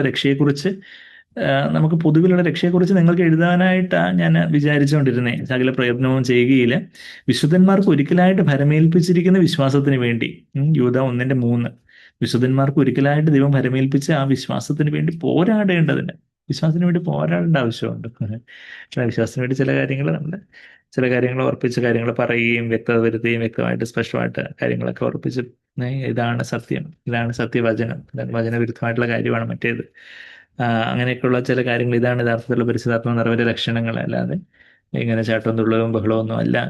അല്ലെങ്കിൽ ഈ വിശുദ്ധ വരെയും ബെൽറ്റ് അടിക്കുന്നതും പണം ചോദിച്ച് ഇറന്ന് വാങ്ങുന്നതും ഒന്നും അല്ല പരിശുദ്ധാത്മാവിന്റെ നിറവിന്റെ കാര്യങ്ങളെന്നൊക്കെ പറഞ്ഞ് നമ്മൾ വിശ്വാസത്തിന് വേണ്ടി യഥാർത്ഥത്തോടെ ദൈവത്തിന്, വിശുദ്ധന്മാർക്ക് പരമേൽപ്പിച്ചിരിക്കുന്ന ആ ഒരു വിശ്വാസ ജീവിതം, അതിന്റെ വചനങ്ങൾ, അതിനുവേണ്ടി ഒരു പോരാട്ടം, പോരാടേണ്ടതിന് പ്രബോധിപ്പിച്ചെഴുതുവാൻ ആവശ്യമെന്ന് എനിക്ക് തോന്നി എന്നുള്ള കാര്യം. അപ്പൊ ഞാൻ പറഞ്ഞു വെച്ചാൽ എന്താ, കർത്താവിന്റെ തേജസ്സിനെ കാണുമ്പം കർത്താവിന്റെ നാമം നമ്മുടെ നെറ്റിമേലിരിക്കുന്നു. നമ്മളിപ്പം വെളിപാട് 22:4 വായിച്ചു എന്ന് പറഞ്ഞാൽ കർത്താവിന്റെ നാമം നെറ്റിമേലിരിക്കുന്നു പറഞ്ഞാൽ കർത്താവിന്റെ ആ തേജസ് നമുക്ക് റിഫ്ലക്റ്റഡ് ആക്കി. ഇപ്പം നമ്മുടെ നെറ്റിയിൽ എന്തെങ്കിലും എഴുതി വെച്ചേക്കുവാണെങ്കിൽ നമ്മൾ കാണുന്നവർക്കെല്ലാം ആദ്യം അതാ കാണുന്നത് അല്ലേ. ഇപ്പം നെറ്റിയിൽ എന്തെങ്കിലും മാർക്കോ കാര്യങ്ങളോ ഒക്കെ ഉണ്ടെങ്കിൽ നമ്മൾ കാണുമ്പോൾ തന്നെ ആദ്യം എല്ലാവരും നെറ്റിയിലുള്ളത് വായിക്കും എന്ന് പറയുന്നത് പോലെ കർത്താവിന്റെ നാമം നമ്മുടെ നെറ്റിമേൽ ഇരിക്കുമ്പോൾ നമ്മളെ കാണുന്നവർക്കൊക്കെ യേശുവിനെ കാണാനൊക്കും. യേശുവിനെ ഏതളവിൽ കാണാനൊക്കും? ഏതൊരളവിൽ നമ്മൾ ഈ തേജസ്സിനെ കണ്ടു, ഏതൊരളവിൽ കൃപയും സത്യം എന്ന് പറഞ്ഞ കർത്താവിനെ കണ്ടിട്ടുണ്ടോ, ആ ഒരളവിലാണ് നമ്മൾ കർത്താവിനെ പ്രതിബിംബിക്കുന്നത്. നമ്മൾ 1 യോഹന്നാൻ 3 ആ വാക്യം നമ്മൾ പലപ്പോഴും വായിച്ചിട്ടുണ്ട്. കർത്താവ് വരുമ്പോൾ കർത്താവ് ആയിരിക്കുന്നത് പോലെ തന്നെ നമ്മൾ കർത്താവിനെ കാണുന്നുണ്ട്, നമ്മൾ പൂർണ്ണമായിട്ടും കർത്താവിനെ പോലെ ആയിത്തീരും. ആ വാക്യം എല്ലാവർക്കും അറിയത്തില്ലേ? ഇവിടെ എഴുതിയിരിക്കുന്നേ 1 യോഹന്നാന്റെ 1-ാമത്തെ ലേഖനം 3-ാം അധ്യായം അതിൻ്റെ അതിൻ്റെ 2-ാമത്തെ വാക്യത്തില് എന്താ നമ്മൾ വായിക്കുന്നേ? അവൻ പ്രത്യക്ഷനാകുമ്പോൾ, പ്രിയമുള്ളവരെ, നാം ഇപ്പോൾ ദൈവമക്കളാകുന്നു, നാം ഇന്നതാകും എന്ന് ഇതുവരെ പ്രത്യക്ഷമായില്ല. അവൻ പ്രത്യക്ഷനാകുമ്പോൾ, അതായത് കർത്താവ് രണ്ടാമത് വരുമ്പോൾ, നാം അവനെ താൻ ഇരിക്കും പോലെ തന്നെ ഇരിക്കുന്നത് കൊണ്ട് കർത്താവിനെ കർത്താവിന്റെ ആ ഒരു പൂർണ്ണതയിൽ നമ്മളങ്ങ് കാണുകയാണ്. അപ്പോ നമ്മൾ അവനോട് സദൃശന്മാരാകും. ഇന്ന് അപ്പോൾ അന്ന് നമുക്ക് ഈ പാപജടമൊക്കെ നീങ്ങിപ്പോയി നമുക്കൊരു പുനരുദ്ധാന ശരീരം തന്നെ കിട്ടും. നാം പൂർണ്ണമായിട്ടും കർത്താവിനെ തേജസ്സിനോട് അനുരൂപപ്പെടും.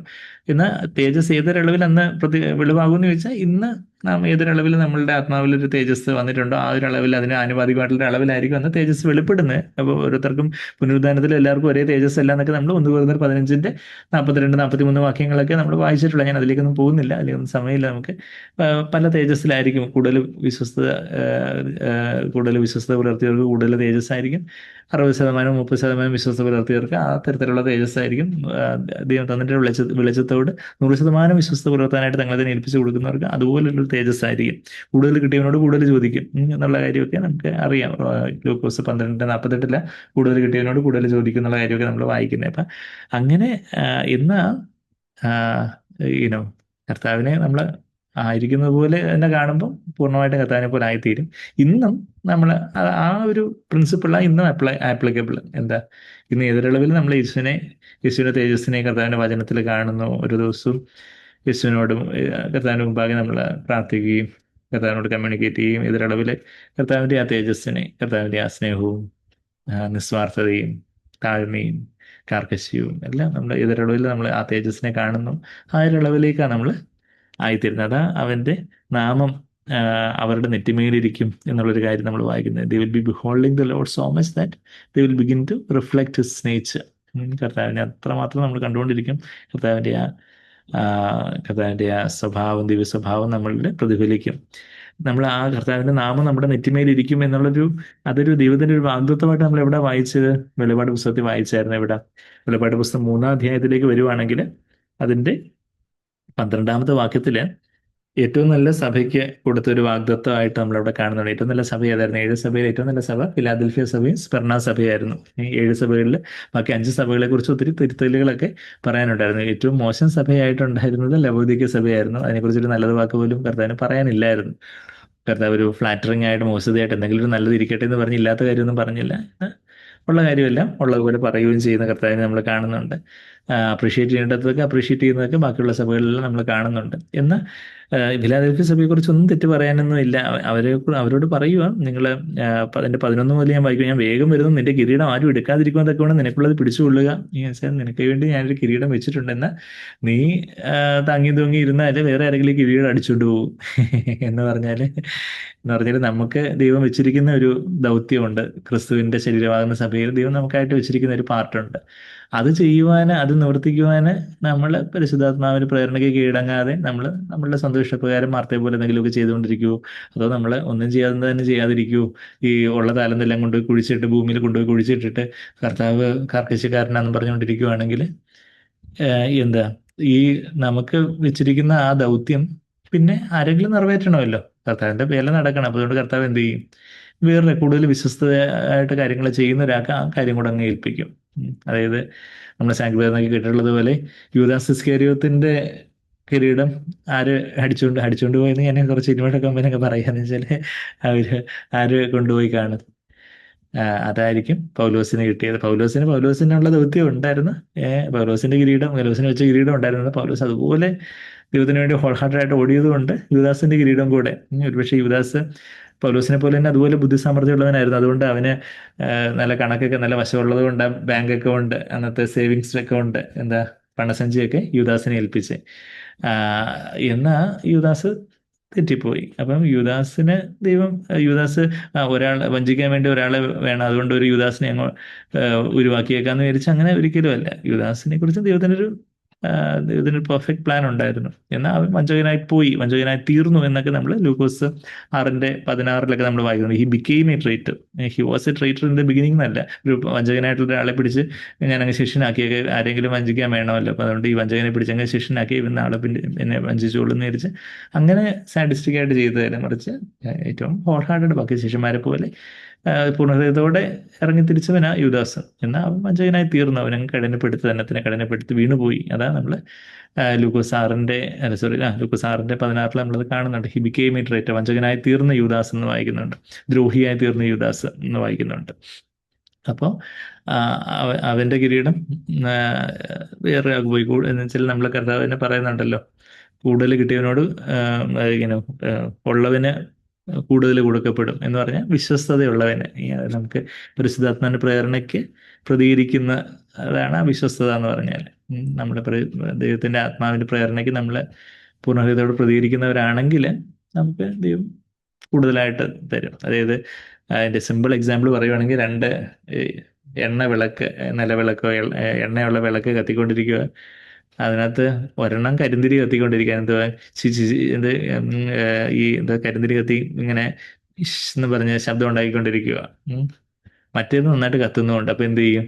ഈ കരിന്തിരി കത്തുന്ന വിളക്കിൽ എണ്ണയും കൂടെ എടുത്ത് നല്ല ആയിട്ട് കത്തുന്ന വിളക്കിലോട്ട് ഒഴിച്ചിട്ട് കരിന്തിരി അങ്ങ് എടുത്ത് കളയും എന്ന് പറയുന്നത് പോലെ ദൈവം നമുക്ക് വെച്ചിരിക്കുന്ന ദൗത്യം അത് ചെറിയ ചില കാര്യങ്ങളായിരിക്കും. ചിലപ്പോൾ ചിലർക്ക് വേണ്ടി പ്രാർത്ഥിക്കാനും, ചിലരോട് കർത്താവിനെ കുറിച്ച് പറയാനും, നമ്മളെ ആക്കി വെച്ചിരിക്കുന്ന കൊച്ചു ലോകത്ത് കർത്താവിന്റെ സാക്ഷിയായിട്ട് കർത്താവിന്റെ വചനത്തിൽ വേരൂന്നാനും, കർത്താവിനെ മറ്റുള്ള അനേകർക്ക്, നമ്മളെ കണ്ടുമുട്ടുന്നവർക്കൊക്കെ അനുഗ്രഹമാകുവാനും ദൈവം നമ്മളെക്കുറിച്ച് വെച്ചിരിക്കുന്ന ചെറിയൊരു ദൗത്യമായിരിക്കും. നമ്മളെന്തോ വലിയ ലോകം അറിയപ്പെടുന്ന എല്ലാവരെയും കുറിച്ചും ദൈവത്തിന് അങ്ങനെ ഒരു പ്ലാൻ ഇല്ല. എല്ലാവരും ലോകം അറിയപ്പെടുന്ന ആയിരിക്കണമെങ്കിൽ പിന്നെ ഇങ്ങനെ ആയിരിക്കണം. പക്ഷെ ദൈവത്തിന് നമ്മളെക്കുറിച്ചുള്ള ഒരു ചെറിയ ദൗത്യം, ചെറിയ ദൗത്യം എന്ന് ഞാൻ ഉദ്ദേശിക്കുന്നത്, ഒരു പക്ഷേ ചിലർക്ക് ദൈവം കൂടുതൽ താരതകൾ കൊടുക്കുന്നവർക്ക് ദൈവം കൂടുതൽ ദൗത്യം ഏൽപ്പിക്കുന്നവരുണ്ട്. എന്നാൽ എല്ലാവരെ കുറിച്ചും ദൈവത്തിനൊരു ചെറിയ ദൗത്യമുണ്ട്. അപ്പൊ അതിൽ നമ്മൾ വിശ്വസ്തനായിരിക്കണം. അപ്പൊ ഞാൻ പറഞ്ഞു വരുന്നത് നെറ്റിമേലിരിക്കുന്ന കാര്യം പറയുന്നത് നമ്മുടെ കർത്താവിന്റെ നാമം. അപ്പൊ അതുകൊണ്ട് കിരീടം പിടിച്ചുകൊള്ളുക. 11ാമത്തെ വാക്യം. അതിന്റെ 12ാമത്തെ വാക്യം, ജയിക്കുന്നവനെ, അതായത് എന്തൊക്കെയാ ജയിക്കേണ്ടത് നമ്മളിപ്പോഴും പറയാറുണ്ട്. ജഡം, ലോകം, പിശാച്. ഈ ജഡം, സ്വന്തം ഇഷ്ടം, ഈ ലോക വ്യവസ്ഥയിലും അതാ ഉള്ളത്. ജഡമോഹം, കൺമോഹം, ജീവനത്തിന്റെ പ്രതാപം, അത് തന്നെ നമ്മുടെ ജഡത്തിലുള്ളത്. പിന്നെ ഈ ലോകത്തിന് അധിപനായിട്ടുള്ള പിശാച്. ഈ ജഡം, ലോകം, പിശാചിനെ അതിജീവിക്കുന്നതാണ് പാപത്തെ അതിജീവിക്കുക എന്ന് നമ്മൾ പറയുന്നത്. അപ്പൊ അതാ ജയിക്കുന്നവനെ, അതിജീവിക്കുന്നവനെ ഞാൻ എൻ്റെ ദൈവത്തിന്റെ ആലയത്തിൽ ഒരു തൂണാക്കും. തൂണെന്ന് പറഞ്ഞാൽ അവന് ഭാരം താങ്ങുന്നവനും അവിടെ സ്ഥിരമായിട്ടുള്ളവനും ആയിരിക്കും. ഒരു ദിവസം നോക്കുമ്പോൾ കാണും, ഒരു ദിവസം കാണത്തില്ല. അങ്ങനെ ആകുമ്പം തൂണാക്കാൻ പറ്റത്തില്ല. പിന്നെ എല്ലാം കൂടെ കെട്ടിയിടിഞ്ഞ് വീഴാണ്. ചില സൗകര്യങ്ങൾ മീറ്റിങ്ങിൽ പെട്ടെന്ന് ദിവസം പ്രതീക്ഷയാവും, പെട്ടെന്ന് ദിവസം കാണത്തില്ല. അപ്പം അത് തൂണല്ല. അപ്പം പക്ഷെ ജയിക്കുന്നവനെ ഞാൻ ആലയത്തിൽ തൂണാക്കും. അവൻ ഒരിക്കലും അവിടെ നിന്ന് പോവുകയില്ല. അവൻ മറ്റുള്ളവരുടെ ഭാരവും കൂടെ താങ്ങുന്നവനായിരിക്കും. എൻ്റെ ദൈവത്തിൻ്റെ നാമവും, അതാണ് നമ്മളിപ്പോൾ വായിച്ചു വരുന്നത്. നമ്മളിപ്പോൾ വെളിപാട് 22:4 കണ്ട കാര്യമായി പറയുന്നത്. ഈ ജയാളികളിലാണ് അവിടെ നെറ്റിയിലെ നാമമായിട്ടിരിക്കുന്നത്. അപ്പൊ എങ്ങനെ നെറ്റിയുടെ നാമം വന്നേ? ജയിച്ചത് കൊണ്ടെന്ന് പറയുമ്പോൾ അവർ കർത്താവിനെ തന്നെ നോക്കി, കർത്താവ് അതിജീവിച്ചതുപോലെ അവരെ അതിജീവിച്ച് അങ്ങനെ അവരുടെ മേല് ദൈവത്തിന്റെ നാമവും, അതാണ് നമ്മൾ വായിക്കുന്നത്. എൻ്റെ ദൈവത്തിന്റെ നാമം എന്ന് വെച്ചാൽ പിതാവിന്റെ നാമം. യേശു ക്രിസ്തു പറയുക, ഇപ്പം പിതാവിന്റെ നാമവും എൻ്റെ ദൈവത്തിന്റെ പക്കൽ നിന്ന്, സ്വർഗത്തിൽ നിന്ന് തന്നെ ഇറങ്ങുന്ന പുതിയ യെരൂശലേം എന്ന എൻ്റെ ദൈവത്തിൻ നഗരത്തിന്റെ നാമവും, അതായത് പുത്തൻ യെരൂശലേമിന്റെ നാമം എന്ന് പറഞ്ഞാൽ അവരാണ് ശരിക്കും കാന്തയായി തീരുന്നത്. പുത്തൻ യെരൂശലേമാണ് കാന്തയായി തീരുന്നത്. ബാക്കി ക്ഷണിക്കപ്പെട്ടവരൊക്കെ ഉണ്ട്. 60 മിനി 30 മിനി ഉള്ളവരൊക്കെ ക്ഷണിക്കപ്പെട്ടവരായിട്ടുണ്ട്. വെളിപാട് 19-8-9 വാക്യങ്ങളൊക്കെ നമ്മൾ വായിക്കാറുണ്ട്. അവർ രക്ഷിക്കപ്പെട്ടു, രക്ഷയിൽ നിന്ന് വീണു പോയില്ല. രക്ഷയിൽ നിന്ന് വീണുപോയവരൊക്കെ നരകത്തില് തീപ്പൊയ്കയിലായിരിക്കും. വീണുപോയവരൊക്കെ, രക്ഷയിൽ നിന്ന് വീണുപോയവരൊക്കെ, വിശ്വാസത്യാഗം സംഭവിച്ചവരൊക്കെ. എന്നാൽ വിശ്വാസം നിലനിന്നു, എന്നാൽ വേണ്ടത്ര ദൈവാത്മാവിന്റെ പ്രേരണകളോടൊന്നും പ്രതികരിച്ചില്ല. അപ്പൊ അങ്ങനെയുള്ളവര് ഒരു കുഞ്ഞാടിന്റെ കല്യാണത്തിന് വിളിക്കപ്പെട്ടവരായിരിക്കും. എന്നാൽ തങ്ങൾക്കുള്ള വെളിച്ചത്തിനോട് പൂർണ്ണമായിട്ടും പ്രതികരിച്ചവര് അവരാണ് കർത്താവിന്റെ നാമം നെറ്റിയിൽ എഴുതിയിരിക്കുന്നത്. അവരുടെ മേല് പിതാവിന്റെ നാമമുണ്ട്, സഭയുടെ, പുത്തൻ യെരൂശലേമാകുന്ന സഭയുടെ നാമമുണ്ട്, പിന്നെ എൻ്റെ പുതിയ നാമമുണ്ട്. ഒരു കാന്തന്റെ പുതിയ നാമം. അതിപ്പോ എൻ്റെ പുതിയ നാമം, മൈ ന്യൂ നെയിം എന്ന് പറയുമ്പോൾ കർത്താവായിട്ടുള്ള അതുപോലൊരു ഇൻറ്റിമേറ്റ് ലവ് റിലേഷൻഷിപ്പ്, കർത്താവിനോടുള്ള അതുപോലെ അകമഴിഞ്ഞ ആത്മബന്ധം, സ്നേഹബന്ധം. എൻ്റെ പുതിയ നാമവും ഞാൻ അവൻ്റെ മേൽ എഴുതും. I will write on him the name of my God എന്നാ പറയുന്നത്. അപ്പൊ നമ്മളുടെ ജീവിതത്തിൽ ഇപ്പം ഒരു കാര്യം കർത്താവ് എഴുതിയ അത് അവിടെ തന്നെ ഇരിക്കും എന്ന് പറഞ്ഞാൽ നമ്മുടെ ജീവിതത്തിൽ കർത്താവിൻ്റെ ആ തേജസ് നമ്മുടെ ജീവിതത്തിന് ഒരു ഭാഗമാവുന്ന ഒരു കാര്യമാണ് പറയുന്നത്. ആത്മാവ് സഭകളോട് പറയുന്നത് എന്തെന്ന് ചെവിയോളം കേൾക്കട്ടെ എന്ന് അതിൻ്റെ ആ 2:13 നമ്മൾ വായിക്കുന്നത്. അപ്പം ഞാൻ തിരിച്ചിങ്ങോട്ട് വരുക. വെളിപാട് 2:4 നമ്മൾ ഇതുവരെ ഇങ്ങനെ തീർക്കാൻ പറ്റിയില്ല. നമ്മൾ അവിടെ അന്തിമോചന പുസ്തകത്തിൽ സാഗ്ബേർ കോട്ട് ചെയ്ത ഒരു വചനം കൂടെ നമുക്ക് നോക്കാനുണ്ട്. ഏതാ? ഡിട്രോണമി, ആവർത്തന പുസ്തകം 34 അധ്യായത്തിന്റെ 10 വാക്യത്തിൽ മോശയോട് ദൈവം മുഖാമുഖം സംസാരിച്ച ഒരു കാര്യം നമ്മളത് പുറപ്പാട് 34 നമ്മളത് വായിച്ചു. അതേ കാര്യം തന്നെ ആവർത്തന പുസ്തകം 34 അധ്യായം, ഡിട്രോണമി ചാപ്റ്റർ 34, അതായത് ഡിട്രോണമി ആവർത്തന പുസ്തകം, അതായത് പെന്ററ്റ്യൂക്ക് ആദ്യത്തെ 5 പുസ്തകങ്ങളുടെ അവസാനത്തെ പുസ്തകം ഏതാ? ഡിട്രോണമി ചാപ്റ്റർ 34, അത് ലാസ്റ്റ് ചാപ്റ്ററിന്റെ ലാസ്റ്റ് വേഴ്സസിലോട്ട് വരുമ്പോൾ അവിടെ അതിൻ്റെ 10 വാക്യമാണ് നമ്മൾ പറഞ്ഞു വരുന്നേ. എന്നാൽ ഞാൻ അവിടെ മോശ മരിച്ചതിനെ കുറിച്ച്, മോശയാണിത് എഴുതിയത്, പക്ഷെ അപ്പോൾ അവസാനത്തെ മോശയുടെ മരണത്തെക്കുറിച്ച് എഴുതിയത് യോശുവ എഴുതി ചേർത്തതായിരിക്കണം എന്നാണ് നമ്മൾ മനസ്സിലാക്കുന്നത്. മോശയുടെ പിൻഗാമിയായിട്ട് പിന്നെ യോശുവയെ ദൈവം എഴുന്നേൽപ്പിച്ച കാര്യമാണല്ലോ. പിന്നെ അടുത്ത പുസ്തകത്തിൽ, യോശുവയുടെ പുസ്തകത്തിൽ നമ്മൾ കാണുന്നത് മോശയുടെ കൂടെ ഇരുന്നത് പോലെ തന്നെ നിന്നോടും കൂടി ഇരിക്കും എന്നൊക്കെ പറഞ്ഞൊരു കാര്യം. എൻ്റെ ഡിട്രോണമി ആവർത്തന പുസ്തകം 34 വാക്യം, മോശ മരിക്കുമ്പോൾ അവന് 120 വയസ്സായിരുന്നു, അവൻ്റെ കണ്ണ് മങ്ങാതെയും അവൻ്റെ ദേഹബലം ക്ഷയിക്കാതെ ഇരുന്നു. കാറ്ററാക്ട് സർജറി ഒന്നും നടത്തേണ്ടി വരുന്നില്ല അല്ലേ? കണ്ണ് മങ്ങാതെയും അവൻ്റെ ദേഹബലം ക്ഷയിക്കാതെ ഇരുന്നു. ഇസ്രായേൽ മക്കൾ മോശയെക്കുറിച്ച് മോവാബ് സമഭൂമിയിൽ 30 ദിവസം കരഞ്ഞുകൊണ്ടിരുന്നു. അങ്ങനെ മോശയെക്കുറിച്ച് കരഞ്ഞു വിലപിക്കുന്ന കാലം തികഞ്ഞു. നൂന്റെ മകനായ യോശുവയെ മോശ കൈവച്ച് അനുഗ്രഹിച്ചിരുന്നത് കൊണ്ട് അവൻ ജ്ഞാനാത്മപൂർണനായി തീർന്നു.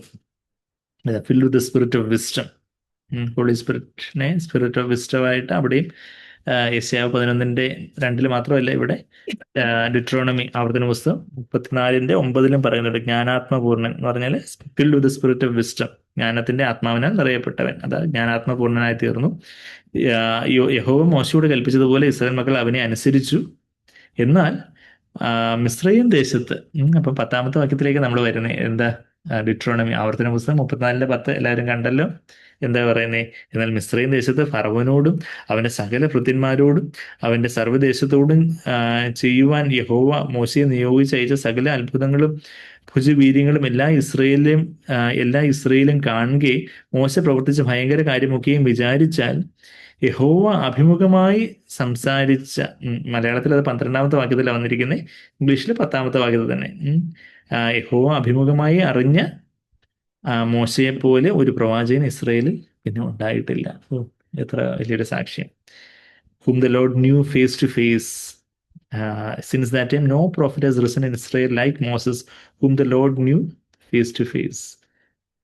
കർത്താവ് മുഖാമുഖമായിട്ട് അറിഞ്ഞ എന്നെ, നിന്റെ തേജസ്സിനെ കാണിക്കണമേ എന്നൊക്കെ പറഞ്ഞ് അപേക്ഷിച്ച പ്രാർത്ഥിച്ച മോശയൊക്കെ നമ്മൾ പുറപ്പാട് 33:18 നമ്മൾ കാണുന്നുണ്ടല്ലോ. ആ ഒരു മോശയുടെ ആ ഒരു കർത്താവിനോടുള്ള ഒരു സ്നേഹവും ദാഹവും ആ ഒരു പ്രതിബദ്ധതയും സമർപ്പണവും ഒക്കെ അത്ര വലിയൊരു മാതൃകയാണ്. അപ്പം യഹോവ അഭിമുഖമായി അറിഞ്ഞ മോശയെപ്പോലൊരു പ്രവാചകൻ ഇസ്രായേലിൽ പിന്നെ ഉണ്ടായിട്ടില്ല എന്നുള്ളൊരു കാര്യമാണ് ദൈവാത്മാവിടെ എഴുതി വെച്ചിരിക്കുന്നത്. whom the Lord knew face to face. അപ്പം ആ ഒരു കാര്യവും നമ്മളിവിടെ നമ്മൾ അന്തിമവിജയ പുസ്തകത്തിലേക്ക് വരുമ്പോൾ ആവർത്തന പുസ്തകം 34 മലയാളം പുസ്തകത്തിൽ എഴുതിയേക്കുന്നത്. പക്ഷേ എങ്കിലും ശരിക്കും മലയാളം സത്യവേദ പുസ്തകത്തിൽ 12 വാക്യമായിട്ട് വരും ആ പോർഷൻ കറസ്പോണ്ടിങ് ആയിട്ട് വരുമ്പോൾ കാര്യം നമ്മൾ വായിച്ച് ഞാൻ അന്തിമവിജയ പുസ്തകത്തിലെ ആ പോർഷൻ വായിക്കുക. ദൈവത്തെ മുഖാമുഖം കാണുക അതൊരു അത്യധികം മഹത്തായ കാര്യമാണ്. മോശയോട് എന്ന പോലെ ദൈവം മുഖാമുഖം സംസാരിച്ചിട്ടുള്ള മറ്റൊരു മനുഷ്യനുമില്ല എന്ന് പറഞ്ഞിരിക്കുന്നു ആവർത്തന പുസ്തകം 34:10 മുതൽ 12 വരെ നമുക്ക് പറയാം. ദൈവത്തോട് ഒരു സ്നേഹിതനെ പോലെ മുഖാമുഖം സംസാരിക്കുന്നത് എന്നതാണ് മനുഷ്യന് ഭൂമിയിൽ വെച്ച് ലഭിക്കാവുന്ന ഏറ്റവും വലിയൊരു അവകാശം. ആ ഒരു അവകാശം നമ്മൾ കൈയാളുന്നുണ്ടോ? കർത്താവിനോട് മുഖാമുഖം സംസാരിക്കാനും കർത്താവിനെ കേൾക്കാനും. നമ്മുടെ ജീവിതത്തിൽ ചെറിയ ചെറിയ കാര്യങ്ങളായിരിക്കും, എന്നാലും കർത്താവേ ഇന്ന് എൻ്റെ ജീവിതത്തിൽ ഇതൊക്കെ കാര്യങ്ങൾ നടക്കുന്നു, കർത്താവ് ഇന്ന ആൾക്കാർ എന്നോട് ഇന്നത് പറയുന്നു, ഇവിടെ ഞാൻ എന്ത് തീരുമാനം എടുക്കണം, കർത്താവ് ഇവിടെ എന്ത് ഞാൻ സംസാരിക്കണം, ഇവിടെ എങ്ങനെ ഞാൻ ആൻസർ ചെയ്യണം, എന്ത് ഞാൻ ഉത്തരം കൊടുക്കണം, എന്ത് തീരുമാനം എടുക്കണം, ഓരോ കാര്യത്തിലുമൊക്കെ കർത്താവിനോട് മുഖാമുഖം സംസാരിക്കുന്ന ഒരു കാര്യം. ഇന്ന് മോശയ്ക്കാണെങ്കിൽ അന്ന് സിനായ് മലയിലൊക്കെ 40 ദിവസം പോയിരുന്ന് ഇരിക്കാനേ പറ്റിയുള്ളൂ. അതുപോലെ മുഖാമുഖം സംസാരിച്ചു. പക്ഷെ ഇന്ന് നമുക്ക് എപ്പോഴും മുഖാമുഖം സംസാരിക്കുവാൻ മോശയിലും വലിയൊരു പ്രിവിലേജാണ് നമുക്കുള്ളതെന്ന് പറഞ്ഞാൽ നമുക്ക് ചിലപ്പോൾ വിശ്വസിക്കാൻ പ്രയാസം. പക്ഷെ വചനത്തിൽ അതാ പറഞ്ഞിരിക്കുന്നത്. എന്ന് വെച്ചാൽ മോശയ്ക്ക് ആ ഒരു സമയത്തേക്ക് അങ്ങനെ പോയിരിക്കാൻ പറ്റത്തുള്ളായിരുന്നു. ഇന്ന് പരിശുദ്ധാത്മാവിന്റെ നിറവിൽ നമുക്ക് എപ്പോഴും അതിവിശുദ്ധ സന്നിധിയിൽ തന്നെ ആയിരിക്കാൻ ഒക്കും എന്നുള്ളൊരു കാര്യമാണ്. ആ, നിത്യതയിൽ കർത്താവും നാമും തമ്മിൽ ഇങ്ങനെ ആയിരിക്കും. നാം അവിടുത്തെ മുഖം കാണും, അവിടുത്തെ നാമം നമ്മുടെ നെറ്റിമേൽ ഉണ്ടായിരിക്കും എന്നതിന്റെ അർത്ഥം കർത്താവിന്റെ സ്വഭാവം നമ്മുടെ വ്യക്തിത്വത്തിലൂടെ വെളിവാക്കപ്പെടും എന്നുള്ളൊരു കാര്യം. അപ്പം നമ്മൾ ആ 4-ാമത്തെ വാക്യത്തിൽ നമ്മൾ കുറേ ആഴ്ചകളായിട്ട് ഉണ്ടായിരുന്നു. അത് ഒത്തിരി ചെയ്തു, ഒത്തിരി നമ്മളെ ചവച്ചയവർക്കൊണ്ടിരിക്കുമായിരുന്നു. അത് നമുക്ക് കൂടുതലായിട്ട് അത് ഇനി ദഹിക്കേണ്ടതായിട്ടുണ്ട്. നമ്മുടെ ജീവിതത്തിൽ യഥാർത്ഥത്തിൽ പരിശുദ്ധാത്മാവിന്റെ ഒരു നിറവിനായിട്ട് നമ്മൾ ഓരോരുത്തരും പ്രാർത്ഥിക്കണം. ഇതുവരെ അനുഭവിച്ചിട്ടുള്ളതിനെക്കാട്ടിലും കർത്താവ് വലിയൊരു യഥാർത്ഥത്തിൽ പരിശുദ്ധാത്മാ നിറവിനെ കുറിച്ചുള്ള ഉറപ്പ്, ആ ഉറപ്പ് ലഭിച്ചിട്ടില്ലാത്തവർ അതിനുവേണ്ടി പ്രാർത്ഥിക്കണം. കർത്താവേ, തന്നെ സമ്പൂർണ്ണമായിട്ട് തരുന്ന ദാഹത്തോട് വിശ്വാസത്തോട് ഞാൻ എന്നെ തന്നെ തുറന്നു തരുന്നു. എൻ്റെ ജീവിതത്തിലെ എല്ലാ മേഖലകളിലേക്കും കർത്താവെ അവിടുത്തെ ആത്മാവിന്റെ ഒഴുക്ക് എന്നെ അങ്ങ് നിറയ്ക്കണം. അങ്ങനെ ആ നിറവിലാ കർത്താവിന്റെ തേജസ്സിനെ ആത്മാവിൽ നമുക്ക് കാണാനും കർത്താവിൻ്റെ അല്ലെങ്കിൽ നമ്മൾ ഈ പറയുന്ന കാര്യങ്ങളൊക്കെ വലിയ എന്തോ തിയറി മാതിരി എന്തൊക്കെയോ വലിയ മിസ്റ്റിക്കലായിട്ടുള്ള എന്തോ കാര്യം പറയുന്നതൊക്കെ നമുക്ക് തോന്നും. പിന്നെ അഞ്ചാമത്തെ വാക്യവും അതിന്റെ എക്സ്പ്ലനേഷനും ഇപ്പം ജഗബേർ ഇപ്പം വായിക്കുമല്ലോ. അജിബേർ അതിന്റെ അന്തിമ പുസ്തകത്തിലെ അതിന്റെ കറസ്പോണ്ടിങ് പോർഷൻ ഇപ്പം ഡിസ്പ്ലേ ചെയ്യുമല്ലോ. വാക്യം 5: ഇനി രാത്രി ഉണ്ടാകുകയില്ല, ദൈവമായ കർത്താവ് അവരുടെ മേൽ പ്രകാശിക്കുന്നത് കൊണ്ട് വിളക്കിന്റെ വെളിച്ചമോ സൂര്യന്റെ വെളിച്ചമോ അവർക്ക് ആവശ്യമില്ല. അവർ എന്നേക്കും രാജാക്കന്മാർ ആയിരിക്കും. തന്റെ ജനത്തെ സംബന്ധിച്ചിടത്തോളം ദൈവം തന്നെയാണ് അവരുടെ വെളിച്ചത്തിന്റെ ഉറവിടം എന്ന് നാം വീണ്ടും ഇവിടെ വായിക്കുന്നു. അവർ രാജാക്കന്മാരായിരിക്കും എന്ന് പറഞ്ഞിരിക്കുന്നത് സംബന്ധിച്ചും നമുക്ക് ഭൂമിയിൽ വെച്ച് തന്നെ ഒരു മുൻരുചി ഉണ്ടായിരിക്കണം. നാം രാജാക്കന്മാരായിരിക്കേണ്ടത് മനുഷ്യരുടെ മേലല്ല, നമ്മുടെ മേലാണ്. ആളുകളുടെ മേൽ വാഴുക എന്നത് ജാതീയമായ ഒരു വാഞ്ചയാണ്. എന്നാൽ കോപം, അത്യാഗ്രഹം തുടങ്ങിയ തങ്ങളുടെ തന്നെ വികാരങ്ങളുടെ മേൽ വാഴാനാണ് ദൈവപുത്രന്മാരുടെ ആഗ്രഹം. ഈ മേഖലകളിലാണ് നാം ആദ്യം തന്നെ വാഴേണ്ടത്. ക്രിസ്തുവും ഒത്ത് എന്നെന്നും വാഴുവാൻ ഇത് നമ്മെ സജ്ജരാക്കും. നിത്യതയെക്കുറിച്ചുള്ള വിവരണങ്ങൾ ഈ വാക്യം കൊണ്ട് അവസാനിക്കുകയാണ്. നമ്മളിപ്പം വെളിപാട് പുസ്തകം 22-ാം അധ്യായത്തിന് 5-ാമത്തെ വാക്യം, നമ്മൾ വെളിപാട് പുസ്തകം അവസാന അധ്യായത്തിന്റെ അവസാന താളിലേക്ക് വന്നു, അവസാന വരികളിലേക്ക് വരിക. എന്താ അവിടെ വായിക്കുന്നേ? ഈ പുതിയ ആകാശത്തും പുതിയ ഭൂമിയിലും ഇനി രാത്രി ഉണ്ടാവുകയില്ല. ഇതേ കാര്യം തന്നെ നമ്മൾ എവിടെ ഇപ്പം വായിച്ച തൊട്ട് മുമ്പേ വെളിപാട് 21-ലും വായിച്ചു. 21-ലും നമ്മൾ എന്താ വായിച്ചേ? 25-ാമത്തെ വാക്യത്തിൽ അതിന്റെ ഗോപുരങ്ങൾ പകൽക്കാലത്ത് അടക്കിയില്ല, രാത്രി അവിടെ ഇല്ലല്ലോ എന്ന് നമ്മളവിടെ വായിച്ചു. പിന്നെ 23-ാമത്തെ വാക്യം വെളിപാട് 21-ന്റെ 23 നോക്കിക്ക് എന്താ എഴുതിയിരിക്കുന്നത്? 21-ാം അധ്യായത്തിന്റെ 23-ല് നഗരത്തിൽ പ്രകാശിപ്പിക്കുവാൻ സൂര്യനും ചന്ദ്രനും ആവശ്യമില്ല. ഇന്ന് ബൈബിളിനെ വിമർശിക്കുന്നവര് ബൈബിളിൽ എന്തോ വലിയ കുറ്റകൃത്യം കണ്ടെത്തി എന്നുള്ള രീതിയിൽ ചില നമ്മുടെ മുസ്ലിം സഹോദരങ്ങൾ, അക്രൈസ്തവരായിട്ടുള്ള സഹോദരങ്ങളൊക്കെ, നിങ്ങള് ബൈബിളിലെ ദൈവം ആദ്യം വെളിച്ചം ഉണ്ടാകട്ടെ എന്ന് പറഞ്ഞു, പിന്നീടാണ് സൂര്യനെയും ചന്ദ്രനെയും ഉണ്ടാക്കിയത്, അപ്പൊ ഇതെന്തൊരു പൊട്ടത്തരമാണ് നിങ്ങളുടെ ബൈബിളിൽ എഴുതി വെച്ചത് എന്നൊക്കെ പറഞ്ഞ് അവരെ ചോദ്യം ചെയ്യാൻ വരുമ്പോൾ അത് എത്ര ബാലിശമായിട്ടുള്ള ചോദ്യമാണ്. വെച്ചാൽ ദൈവത്തിന് വെളിച്ചത്തെ ഉണ്ടാക്കാൻ, ആ വെളിച്ചം ഉണ്ടാക്കിയതിന് ശേഷമാണ് ദൈവം ആ വെളിച്ചം നമുക്ക് പ്രകാശിപ്പിക്കാനായിട്ട് സൂര്യനെയും പിന്നെ അത് റിഫ്ലക്ട് ചെയ്യാനായിട്ട് ചന്ദ്രനെയൊക്കെ അതിനുശേഷം സ്ഥാപിച്ചത്. അതിൽ വെളിച്ചം ദൈവം ആദ്യം ഉണ്ടാക്കി, അതിനുശേഷമാണ് സൂര്യനെയും ചന്ദ്രനെയും ഉണ്ടാക്കി എന്ന് പറയുന്നതിൽ അതിനകത്ത് ഇല്ലോജിക്കലായിട്ട് അല്ലെങ്കിൽ യുക്തിരഹിതമായിട്ടൊന്നുമില്ല. മറിച്ച് അത് നമ്മളെ സംബന്ധിച്ചോളം ഇപ്പം വെളിച്ചം സൂര്യൻ മാത്രമാണെന്ന് പറഞ്ഞുകൊണ്ട് ദൈവം അതിനും അതീതനാണെന്ന് ചിന്തിക്കാൻ പലർക്കും കഴിയാത്തത് പോകുന്നതുകൊണ്ട് അവരങ്ങനെയൊക്കെയുള്ള ബാലിശമായിട്ടുള്ള ചോദ്യങ്ങളും ആർഗ്യുമെന്റ്സുമായിട്ടൊക്കെ വരുന്നേ. അപ്പം ചിലപ്പോൾ ചിലർക്ക് ഈ ചോദിക്കാനേ സമയമുള്ളൂ. അവര് ഉത്തരം പറയാൻ കേൾക്കാൻ പോലും നിൽക്കത്തില്ല. അവർക്ക് എന്തെങ്കിലുമൊക്കെ പറഞ്ഞ് ഒന്ന് അങ്ങനെയൊക്കെയുള്ള ചില ഇങ്ങനെ കഴിഞ്ഞ ദിവസം കഴിഞ്ഞ 2-3 ആഴ്ച മുമ്പാണ്ട് ഫോൺ വിളിയിലൊക്കെ എന്തൊക്കെയോ ഈ കാര്യങ്ങളൊക്കെ പറയുമ്പോൾ ഞാൻ പറഞ്ഞ ഈ ആ ഒരു സഹോദരി വിളിച്ച് ചീത്ത വിളിച്ച കാര്യമൊക്കെ ഞാൻ പറഞ്ഞത്. അപ്പൊ അപ്പൊ ഞാൻ അങ്ങോട്ട് മാഡം ഞാൻ എന്തെങ്കിലും ഒന്ന് ഇതിന്റെ ഉത്തരം ഒന്ന് കേൾക്കാൻ മാഡത്തിന് അവകാശം ഉണ്ടെങ്കിൽ ഞാൻ പറയാം, അതൊന്നും പക്ഷെ കേൾക്കണ്ട അങ്ങ് പറഞ്ഞ എന്തോ ഉള്ളിലുള്ള ആ ഒരു സംഘർഷമാണ് എന്ന് പറയുന്നത്. അപ്പം ആ ഒരു നിത്യതയിലും അപ്പൊ ഈ സൂര്യനും ചന്ദ്രനും ഒക്കെ ഇപ്പോൾ ഉള്ള ഒരു താൽക്കാലിക സംവിധാനം. ഇപ്പൊ നമ്മള് എന്തെങ്കിലുമൊക്കെ പ്രോഗ്രാം നടക്കുമ്പം യുനോ ഈ കുറച്ച് ട്യൂബ് ലൈറ്റും ഫാനുകളും എല്ലാം കൊണ്ട് നമ്മളിപ്പോൾ കമ്പൈൻഡ് മീറ്റിംഗ് നടത്തുമ്പോൾ നമ്മളവിടെ കുറച്ച് ട്യൂബ് ലൈറ്റും ഫാനുകളും ഒക്കെ കൊണ്ട് ഫിറ്റ് ചെയ്യുക. അത് എപ്പോഴത്തേക്കും അല്ല, കുറച്ച് ദിവസത്തേക്ക് 1-2 ദിവസത്തേക്ക് പിന്നെ വാടകയ്ക്ക് കൊടുത്ത് വെച്ചേക്കാന്ന് പറഞ്ഞാൽ സൂര്യനും ചന്ദ്രനൊക്കെ താൽക്കാലിക സംവിധാനമായിരുന്നു.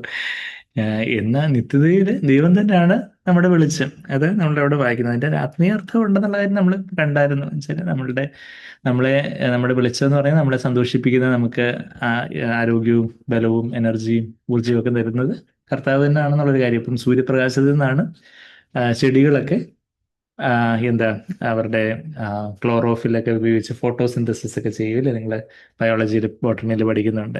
അപ്പം സൂര്യപ്രകാശം വേണം ചെടികൾക്ക് വളരാൻ വേണ്ടി. അപ്പം സൂര്യൻ്റെ ആ ഒരു ഊർജ്ജം അതിന് വേണ്ടി, സോളാർ എനർജി, സോളാർ വെച്ച് നമ്മളിപ്പം ഇപ്പം ഇതൊക്കെ വ്യവസായിച്ച് ഇപ്പം ഈ ഞങ്ങളുടെ വീട്ടിലെ ഈ ലൈറ്റുകളൊക്കെ സോളാർ എനർജിയിൽ നിന്ന് എൻ്റെ ബാറ്ററിയിൽ സ്റ്റോർ ചെയ്ത് സോളാറിൽ നിന്ന് ഇതെല്ലാം വർക്ക് ചെയ്യുന്നത്. അപ്പം ആ സൂര്യൻ അത്ര ഉപയോഗമുള്ള കാര്യമാണ്, നല്ല കാര്യം. നമുക്ക് അതുകൊണ്ട് KCB ബില്ലൊക്കെ കുറയ്ക്കാം. അതുപോലെ വേറെ ഒത്തിരി നല്ല ഗുണങ്ങളൊക്കെ സൂര്യനെ കൊണ്ടുണ്ട്. എന്താ വെളിച്ചവും പകലും കാര്യങ്ങളും ഒക്കെ എല്ലാം ഉണ്ട്. പക്ഷെ ഇതെല്ലാം ഒരു താൽക്കാലിക സംവിധാനം. അത് കഴിഞ്ഞിട്ട് എന്താ പറയുന്നേ, അതാ നമ്മളിവിടെ വെളിപാട് 21 തന്നെ, വെളിപാട് 21-ന്റെ 23 നഗരത്തിൽ പ്രകാശിപ്പിക്കാൻ സൂര്യനും ചന്ദ്രനും ഇനി ആവശ്യമില്ല. ഇപ്പം പുതിയ ഭൂമിയും പുതിയ ആകാശമായി വെളിപാട് 21-ലെ വെച്ചാൽ ഇപ്പോൾ ഉള്ള ഭൂമിയും ഇപ്പം കാണുന്ന വിസിബിൾ യൂണിവേഴ്സ് എല്ലാം കത്തിയെരിഞ്ഞു പോയി. കത്തിയെരിഞ്ഞു പോയെന്ന് പറഞ്ഞാൽ എന്തോ ഷോർട്ട് സർക്യൂട്ടായിട്ട് കത്തിയെരിഞ്ഞു പോയതല്ല, എല്ലാം അഗ്നിക്ക് ദൈവം തന്നെ അങ്ങ് ഇരയാക്കിയത്.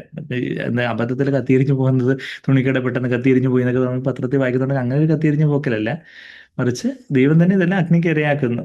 നമ്മളിപ്പോൾ ഈ കാണുന്ന വീടോ കാറോ കാര്യങ്ങളോ ഒക്കെ സഹസ്രാബ്ദ വാഴ്ചയും കഴിഞ്ഞ് 1000 വർഷക്കാലം കഴിഞ്ഞ് പിന്നെ ഇതെല്ലാം അഗ്നിക്കിരയാവും. അത് കാണുന്ന എല്ലാം താൽക്കാലികം എന്നൊക്കെ നമ്മൾ 2 കൊരിന്ത്യർ 4-17-18 വാക്യങ്ങളിൽ അതാ വായിക്കുന്നത്. അപ്പം എല്ലാം കത്തിരിഞ്ഞു പോയി പുതിയ ആകാശം, അതായത് പുതിയൊരു പ്രപഞ്ചവും പുതിയൊരു ഭൂമിയൊക്കെ ആയിരിക്കും പിന്നീട് ഉണ്ടായിരിക്കുന്നത്. അപ്പൊ ഈ പുതിയ ആകാശം പുതിയ ഭൂമിയിലും അവിടെ എന്താ സൂര്യനെയും ചന്ദ്രനെയും ഒന്നും പിന്നെ ആവശ്യമില്ല. നഗരത്തിലെ ഈ കാന്തയാകുന്ന യെരുശലേം നഗരത്തെ പ്രകാശിപ്പിക്കുവാൻ നമ്മൾ എവിടെ ഉള്ളത്, വെളിപാട് 21-ന്റെ 23 അവിടെ 22 വായിക്കുന്നു, മന്ദിരം പോലും അവിടെ ഇല്ല, സർവ്വശക്തിയുള്ള ദൈവമായ കർത്താവും കുഞ്ഞാടും തന്നെയാണ് അതിന്റെ മന്ദിരം. അത് കഴിഞ്ഞിട്ട് വായിക്കും നഗരത്തിൽ ഈ അവിടെ ഒരു മന്ദിരം, ഒരു പ്രത്യേക ഒരു ദേവാലയം ഒന്നും ഇല്ല. അവിടെ നിത്യതയിൽ പ്രത്യേകമായിട്ട് ദേവാലയം ഒന്നുമില്ല, കർത്താവ് തന്നെയാണ് മന്ദിരം. നഗരത്തിൽ പ്രകാശിപ്പിക്കാൻ സൂര്യനും ചന്ദ്രനും ആവശ്യമില്ല, ദൈവതേജസ് അതിനെ പ്രകാശിപ്പിച്ച് കുഞ്ഞാട് അതിന്റെ വിളക്കാകുന്നത്. Lamp is its lamp, lamp is the lamp. രണ്ടും ഇംഗ്ലീഷിലെ ലാമ്പ്, രണ്ടും ലാമ്പ്, 2 P ആണെന്നേ ഉള്ളൂ. ലാംപ് പി, ലയം പി എന്ന് പറഞ്ഞാൽ വിളക്ക്, ലയം ബി കുഞ്ഞാട്, ലാംപ് കുഞ്ഞാട് ഇതിന് വിളക്കാണ് എന്നൊക്കെ നമ്മൾ അക്കരയൊക്കെ യാത്ര ചെയ്ത് സീവൻ സഞ്ചാരിയിലൊക്കെ ആ പാട്ടിലൊക്കെ പാടുന്ന പോലെ കുഞ്ഞാട് ഇന്നും നമ്മൾ ആത്മീയ അർത്ഥത്തിൽ നമുക്ക് വിളക്ക് ആരാണ്? നമുക്ക് ശരിയാണ്, കർത്താവിന്റെ വചനം നമുക്ക് പാതക പ്രകാശവും കാലിന് ദീപവും പാതക പ്രകാശമാണെന്ന് 119 സങ്കീർത്തനത്തിന് 105 വാക്യത്തിൽ നമ്മൾ വായിക്കുന്നുണ്ട്. ദൈവത്തിന്റെ വചനമാണ് നമ്മുടെ വിളക്ക്. എന്നാൽ കുറച്ചുകൂടെ ആഴത്തിലോട്ട് പറയുമ്പോൾ അത് പഴയ നിയമത്തിൽ വചനമായിരുന്നു വിളക്ക്. എന്നാൽ പുതിയ നിയമത്തിലേക്ക് വന്നപ്പോൾ ഈ വചനം തന്നെ ആരായി തീർന്നു? യേശുക്രിസ്തുവായി തീർന്നു. യേശുക്രിസ്തുവാണ് കുഞ്ഞാട്. അപ്പൊ കുഞ്ഞാടാണ് നമ്മുടെ വിളക്ക്, വചനമാണ് വിളക്കെന്ന് പറഞ്ഞാൽ ശരി തന്നെ, തെറ്റൊന്നുമില്ല. ഇന്ന് ഈ വചനം ഇന്നൊരു മനുഷ്യരൂപം എടുത്തു. ഇന്ന് യേശുക്രിസ്തുവാണ് നമ്മുടെ വിളക്ക്, കർത്താവാണ് നമ്മുടെ വെളിച്ചം. അവരിൽ ജീവൻ ഉണ്ടായിരുന്നു, ആ ജീവൻ മനുഷ്യർക്ക് പ്രകാശമായിരുന്നു എന്നാണ് എവിടെ നമ്മൾ വായിച്ചേ? യോഹന്നാന്റെ സുവിശേഷത്തിൽ, യോഹന്നാൻ 1-ാം അധ്യായം, യോഹന്നാന്റെ സുവിശേഷം 1-ന്റെ 4 നമ്മൾ പലപ്പോഴും വായിച്ചിട്ടുണ്ട്. In him was light and the light was the life and his life was the light of men. കർത്താവിൽ ജീവൻ ഉണ്ടായിരുന്നു, ആ ജീവനായിരുന്നു മനുഷ്യർക്ക് പ്രകാശമായി തീർന്നത് എന്ന് വായിക്കുന്നുണ്ട്. അപ്പം കർത്താവാണ് നമ്മുടെ വെളിച്ചം. ഇന്ന് നമ്മൾ ഭൂമിയുടെ ഇന്ന് നമ്മൾ ലോകത്തിന് വെളിച്ചമാണെന്ന് കർത്താവ് you are the light of the world എന്ന് കർത്താവ് പറയുമ്പം Mathai 5:14 you are the light of the world എന്ന് കർത്താവ് പറയുമ്പോൾ നിങ്ങളാണ് ലോകത്തിന്റെ വെളിച്ചം എന്ന് പറയുമ്പോൾ യഥാർത്ഥത്തിൽ എങ്ങനെയാണ് നമ്മൾ വെളിച്ചമായിരിക്കുന്നത്? നമുക്കായിട്ട് എന്തെങ്കിലും വെളിച്ചമുണ്ട്? നമ്മൾ ചന്ദ്രനെ പോലെ we are like the moon reflecting the sun's light. നീതിസൂര്യനാകുന്ന കർത്താവിന്റെ വെളിച്ചം നമ്മളൊന്ന് റിഫ്ലക്ട് ചെയ്യുന്നു എന്നുള്ളതേ ഉള്ളൂ. ഇതാ വെളിച്ചമാകുന്ന കർത്താവിന്റെ ആത്മാവ്, പരിശുദ്ധാത്മാവ് നമ്മളുടെ ഉള്ളിലുണ്ട്. ആ പരിശുദ്ധാത്മാവിന്റെ ജീവന് ഏതൊരളവിൽ നമ്മളിലുണ്ടോ ആ ഒരളവിലായിരിക്കും നമ്മൾ വെളിച്ചമായിരിക്കുന്നത്.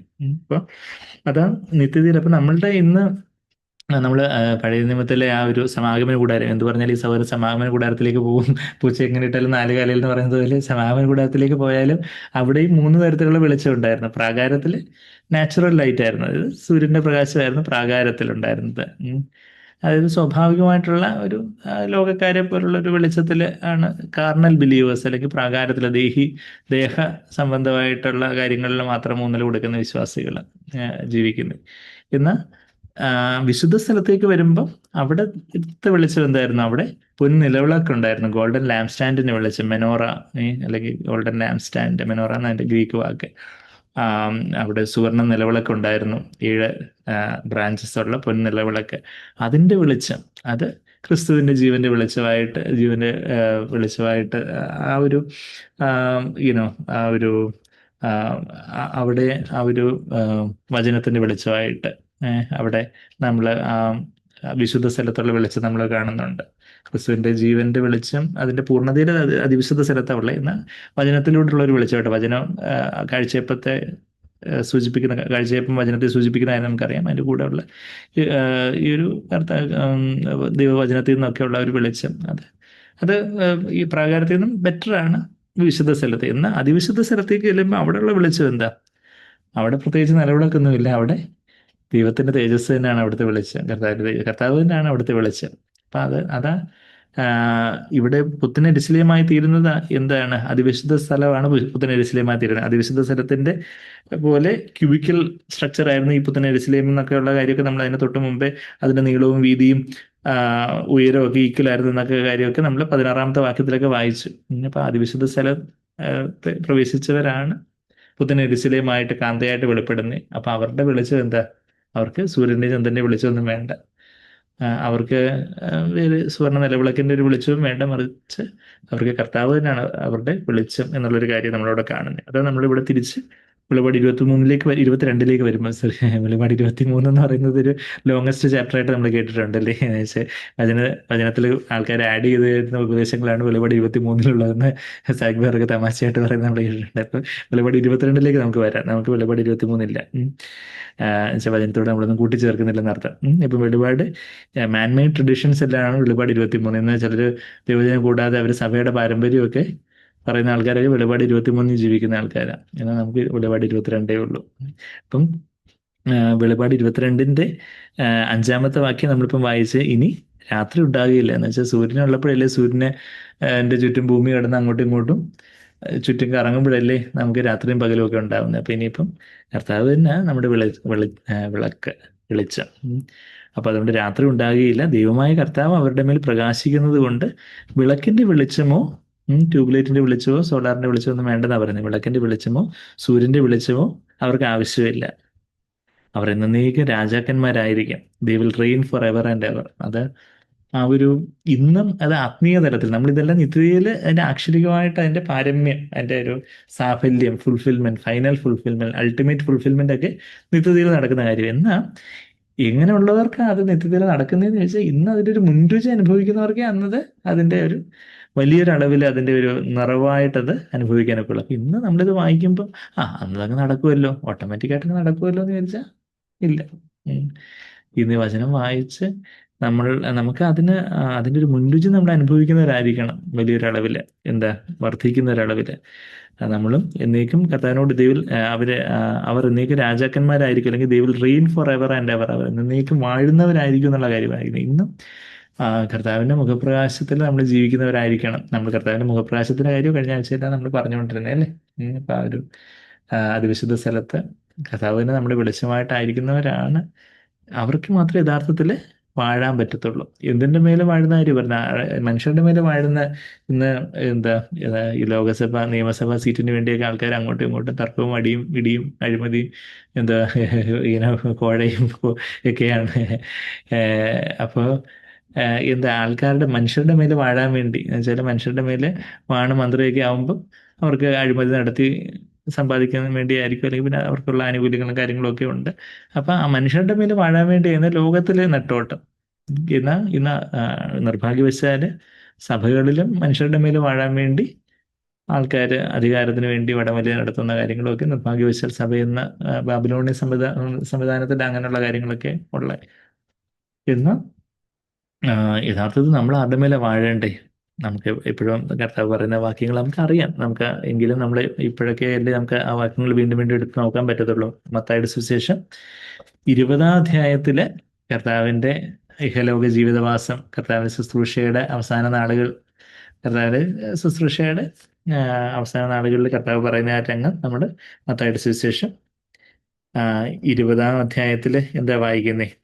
20-ാം അധ്യായത്തിന്റെ 24-ാമത്തെ വാക്യത്തിലൊക്കെ ഈ യാക്കോബിന്റെയും യോഹന്നാന്റെ അമ്മ വന്ന് അപ്പുറം ഇപ്പുറം ഇരിക്കണം എന്നൊക്കെ പറഞ്ഞതുകൊണ്ട് ബാക്കിയുള്ളവർക്കൊക്കെ നിരസപ്പെട്ട കാര്യമൊക്കെയാണ് നമ്മൾ 24-ൽ വായിക്കുന്നത്. മത്തായി 20-ന്റെ 24. ഇതേ പോർഷൻ നമ്മൾ മർക്കോസ് 10-ലൊക്കെ കഴിഞ്ഞ ദിവസം വായിച്ചായിരുന്നു. അപ്പം അത് അതിന്റെ 25-ാമത്തെ വാക്യം, യേശു അവരെ അടുക്കെ വിളിച്ചു. അപ്പം ശേഷം 10 പേര് അത് കേട്ടിട്ട് ആ 2 സഹോദരന്മാരോട് നീരസപ്പെട്ടു. വലത്ത് എടുത്ത് ഇരിക്കണം എന്നൊക്കെ അമ്മ വന്ന് റെക്കമെൻഡേഷൻ ലെറ്റർ ഒക്കെ കൊടുക്കുന്ന കണ്ടിട്ട് ബാക്കിയുള്ളവർക്ക് ഇവര് മാത്രമേ ഉള്ളൂ വലത്ത് എടുത്ത് ഇരിക്കും, ഞങ്ങൾ എന്താ കുറഞ്ഞ ആൾക്കാരാണോ എന്നൊക്കെ പറഞ്ഞ് അവർ നീരസപ്പെട്ടു. അവരങ്ങനെ അങ്ങ് പ്രകടമായിട്ട് പറഞ്ഞു കാണുന്നില്ലായിരിക്കും. വളരെ സോഫിസ്റ്റിക്കേറ്റഡ്, വളരെ കൾച്ചേർഡ് ആയിട്ടൊക്കെ ഒരു കുറച്ചൊന്ന്. പക്ഷെ കർത്താവിനെല്ലാം മനസ്സിലായി. യേശു അവരെ അടുക്കെ വിളിച്ചിട്ട്, ജാതികളുടെ അധിപന്മാർ, ഇവിടെ നമ്മളിപ്പോൾ ഉള്ള മത്തായി 20-ന്റെ 25, 20-25 കറന്റ് ലൊക്കേഷൻ. ജാതികളുടെ അധിപന്മാർ അവരിൽ കർത്തൃത്വം ചെയ്യുന്നു എന്നും മഹത്തുക്കൾ അവരുടെ മേൽ അധികാരം നടത്തുമെന്നും നിങ്ങൾ അറിയുന്നു. നിങ്ങളിൽ അങ്ങനെ അരുത്. നിങ്ങളിൽ മഹാനാകുവാൻ ഇച്ഛിക്കുന്നതല്ല, നിങ്ങളുടെ ശുശ്രൂഷക്കാരനാകണം. അതാണ് നമ്മൾ 26-ൽ വായിക്കുന്നത്. Great among you shall be your servant. അവിടെ സ്ലേവ് ഓഫ് ഓൾ എന്നാണ് നമ്മളവിടെ മത്തായി 10-ന്റെ 44-ലൊക്കെ വായിച്ച്. എല്ലാവർക്കും അടിമദാസനായിരിക്കണം എന്നുള്ള കാര്യം. 27-ല് നിങ്ങളിൽ ഒന്നാമനാകാൻ ഇച്ഛിക്കുന്നവരല്ല, നിങ്ങളുടെ ദാസനാകണം. അടിമദാസനാകണം. മനുഷ്യപുത്രനെ ശുശ്രൂഷ ചെയ്യിക്കുവാനല്ല, മനുഷ്യപുത്രനെ ശുശ്രൂഷ ചെയ്യിക്കുവാനല്ല, ശുശ്രൂഷിക്കുവാനും അനേകർക്ക് വേണ്ടി തന്റെ ജീവനെ മറുവിലയായി കൊടുക്കുവാനും വന്നതുപോലെ തന്നെ എന്ന് പറഞ്ഞു. ബാക്കിയുള്ളവരെല്ലാം നമുക്ക് ശുശ്രൂഷ ചെയ്യണം, ബാക്കിയുള്ളവരെല്ലാം നമുക്ക് ശുശ്രൂഷ, അവരെല്ലാം എന്നെ സെർവ് ചെയ്യണം, അവരെല്ലാം എനിക്ക് ശുശ്രൂഷ ചെയ്യണം എന്ന് നമ്മൾ പറയുന്നു. അതല്ല യേശു മറ്റുള്ളവർക്ക് ശുശ്രൂഷ ചെയ്ത് കൊടുത്ത ആ ഒരു കാര്യമാണ് നമ്മളവിടെ വായിക്കുന്നത്. He came not to be served but to serve എന്നുള്ളൊരു കാര്യം. ആ ഒരു അങ്ങനെ. പക്ഷെ അപ്പം പിന്നെ നമ്മൾ വേറെ ആരുടെ മേലെ വാഴുന്നേ? മനുഷ്യരുടെ മേലെ വാഴുന്ന കാര്യം ശരിയാണ്. ദൈവം നമുക്ക് സഭയിലെ ആത്മീയാധികാരം, കുടുംബത്തിലാണെങ്കിലും മാതാപിതാക്കൾ എന്ന നിലയിൽ കുഞ്ഞുങ്ങളുടെ മേലുള്ളൊരു അധികാരമൊക്കെ നമുക്ക് ദൈവം തന്നിട്ടുണ്ട്. അല്ലെങ്കിൽ സഹോദരങ്ങളുടെ മേലും മൂത്ത സഹോദരങ്ങൾക്കുള്ള ഒരു ആത്മീയ അധികാരമൊക്കെ കുടുംബത്തിലൊക്കെ ഉള്ളതുപോലെ എല്ലാം ഉണ്ട്. പക്ഷെ എങ്കിലും അത് എപ്പോഴാണ് നമ്മൾ എങ്ങനെ അത് എക്സസൈസ് ചെയ്യേണ്ടത്? ആദ്യം നമ്മളിപ്പം അതിപൂജ പുസ്തകത്തിൽ വായിച്ചതല്ല, നമ്മുടെ ജഡത്തിലെ മോഹങ്ങൾക്കെതിരെ നമ്മളുടെ കോപം, മോഹം, കയ്പ്, അസൂയ, വിധിക്കുന്ന മനോഭാവം, നിഗളം, നമ്മുടെ സ്വാർത്ഥത, അല്ലെങ്കിൽ മനുഷ്യമാനം തേടുന്ന സ്വഭാവം, അങ്ങനെയൊക്കെയുള്ള പരാതിയും വെറുവെറുപ്പ്, അങ്ങനെയൊക്കെയുള്ള കൺമോഹം, ജഡമോഹം, ജീവനത്തിന്റെ പ്രതാപമാകുന്ന ഈ മോഹങ്ങളുടെ മേലെ നമ്മൾ വാഴുന്നവരാണ് കർത്താവിൻ്റെ കൂടെ അന്ന് വാഴുന്നത്. അവരാണ് അതിവിശുദ്ധ സ്ഥലത്ത് പ്രവേശിക്കുന്നവർക്ക് അങ്ങനെ വാഴാൻ പറ്റുന്നത്.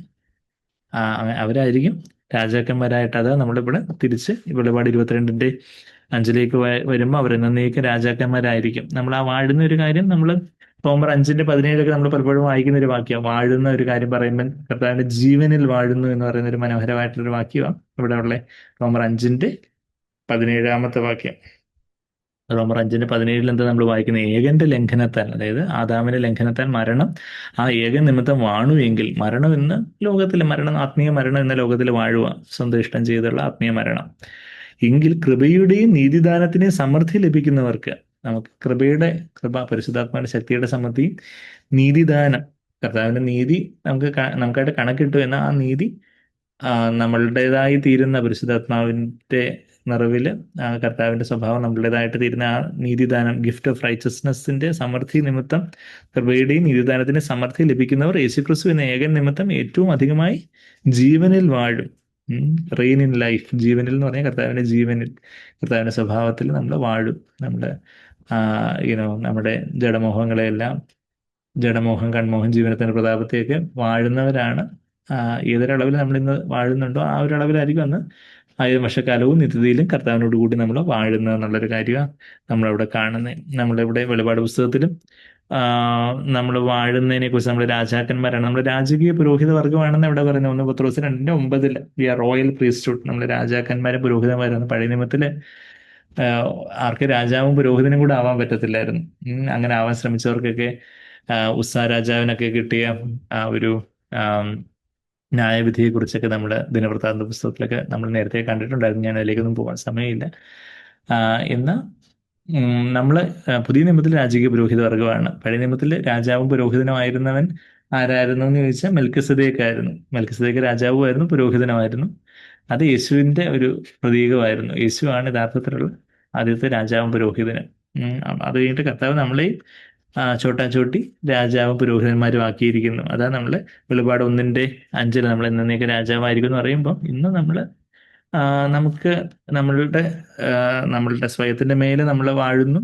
ആ ഒരു അതിനനുസരിച്ചായിരിക്കും, ആ ഒരു കൃപയ്ക്ക് അനുസരിച്ചായിരിക്കും നമ്മളുടെ കുടുംബത്തിലൊരു ഫാദർ, അപ്പൻ എന്ന നിലയിൽ അല്ലെങ്കിൽ ഹസ്ബൻഡ് എന്ന നിലയിൽ ഭാര്യയുടെ മേലുള്ളൊരു ആത്മീയാധികാരം എക്സസൈസ് ചെയ്യുന്നത്. ഒരു ഡിക്റ്റേറ്റർ എന്നുള്ള നിലയിൽ, ഒരു ഏകാധിപതി എന്നുള്ള നിലയിലല്ല, മറിച്ച് കരുതുന്ന, സ്നേഹിക്കുന്ന, പ്രൊട്ടക്റ്റ് ചെയ്യുന്ന, ഗൈഡ് ചെയ്യുന്ന, തിരുത്തുന്ന ഒരു head of the, not head of the department but head of the body എന്നൊക്കെ സാങ്ക്വറി നമ്മൾ കേട്ടിട്ടുള്ളത് പോലെ, ആ ഒരു ശരീരത്തിന്റെ തലയെന്ന വേണം, ഒരു ഡിപ്പാർട്ട്മെന്റിന്റെ തലയായിട്ടോ അല്ലെങ്കിൽ ഒരു കമ്പനിയുടെ ഹെഡ് എന്നുള്ള നിലയിലല്ല, മറിച്ച് ശരീരത്തിന്റെ തല എത്രമാത്രം കരുതുകയും സ്നേഹിക്കുകയും തിരുത്തുകയൊക്കെ ചെയ്യുന്നത് പോലെ ആ ഒരു ഹെഡ്ഷിപ്പ്. അപ്പം അങ്ങനെ ഭർത്താവ് എന്നുള്ളൊരു ആത്മീയാധികാരം, ഭാര്യയ്ക്കും ഭർത്താവിനും കുഞ്ഞുങ്ങളുടെ മേൽ ഉള്ളൊരു ആത്മീയാധികാരം, പിന്നെ സഭയിലുള്ള ഉത്തരവാദിത്തമുള്ളവർക്ക് ഉള്ള ഒരു ആത്മീയാധികാരം. അപ്പം അങ്ങനെ അതിൽ നമ്മൾ വിശ്വസ്തമായിട്ട് കർത്താവിനെ പോലെ വാഴുന്നവർക്കാണ്, കർത്താവിനെ പോലെ മേയ്ക്കുന്നവർക്ക്, ഷെപ്പേർഡ് ചെയ്യുന്നവർക്കാണ് അന്നും യഥാർത്ഥത്തിലുള്ള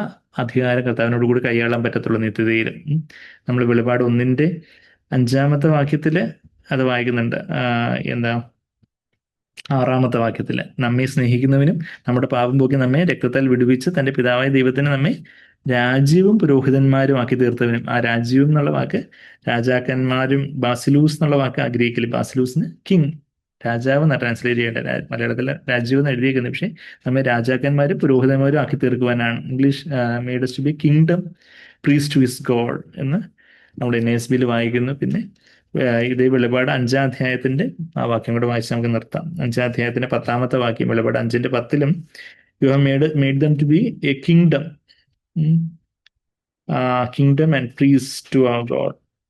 ഞങ്ങളുടെ ദൈവത്തിന് അവർ രാജ്യവും പുരോഹിതന്മാരും ആക്കി വെച്ച് അവർ ഭൂമിയിൽ വാഴുന്നു എന്നൊരു പുതിയ പാട്ട് അവർ പാടുന്നു. അവർ വാഴുന്ന ഒരു കാര്യം നമ്മൾ റോമർ 5:17 കണ്ടു, വെളിപാട് 1:6, 5:10 ഒക്കെ നമ്മൾ കണ്ടു. പിന്നെ നമ്മളെ നിത്യതയിൽ വാഴുന്നൊരു കാര്യമൊക്കെ നമ്മൾ വെളിപാട് പുസ്തകത്തിലും അനേക വാക്യങ്ങളിൽ നമ്മൾ ഇതിനു മുമ്പ് ആ വാഴുന്ന കാര്യം കണ്ടായിരുന്നു. നമ്മൾ ആത്മാവിൽ വാഴുന്നവരാണോ, അതോ നമ്മളുടെ ജഡമാണോ നമ്മളിൽ വാഴുന്നേ? നമ്മൾ പരിശുദ്ധാത്മാവ് അനുവദിച്ച് കർത്താവ് നമ്മളിൽ വാഴുകയാണെങ്കിൽ, ഞാനല്ല ക്രിസ്തു അത്രയും ജീവിക്കുന്നത്, അങ്ങനെയുള്ളവർക്കാണ് കർത്താവിൻ്റെ കൂടെ അന്നും വാഴാനൊക്കെയുള്ളൂ. അതിനായിട്ട് നമ്മളുടെ വെളിച്ചം എന്താണ്? ഇന്ന് ലോകക്കാരെ പോലെയുള്ള ലോകത്തിന്റെ ലോകക്കാരുടെ വെളിച്ചം എന്ന് പറഞ്ഞാൽ നാച്ചുറൽ ലൈറ്റ്, പ്രാകാരത്തിലുള്ളവരുടെ ലൈറ്റ് എന്ന് പറഞ്ഞാൽ ലോകത്തിലെ ആൾക്കാരെ സന്തോഷിപ്പിക്കുന്ന കാര്യങ്ങൾ എന്താ?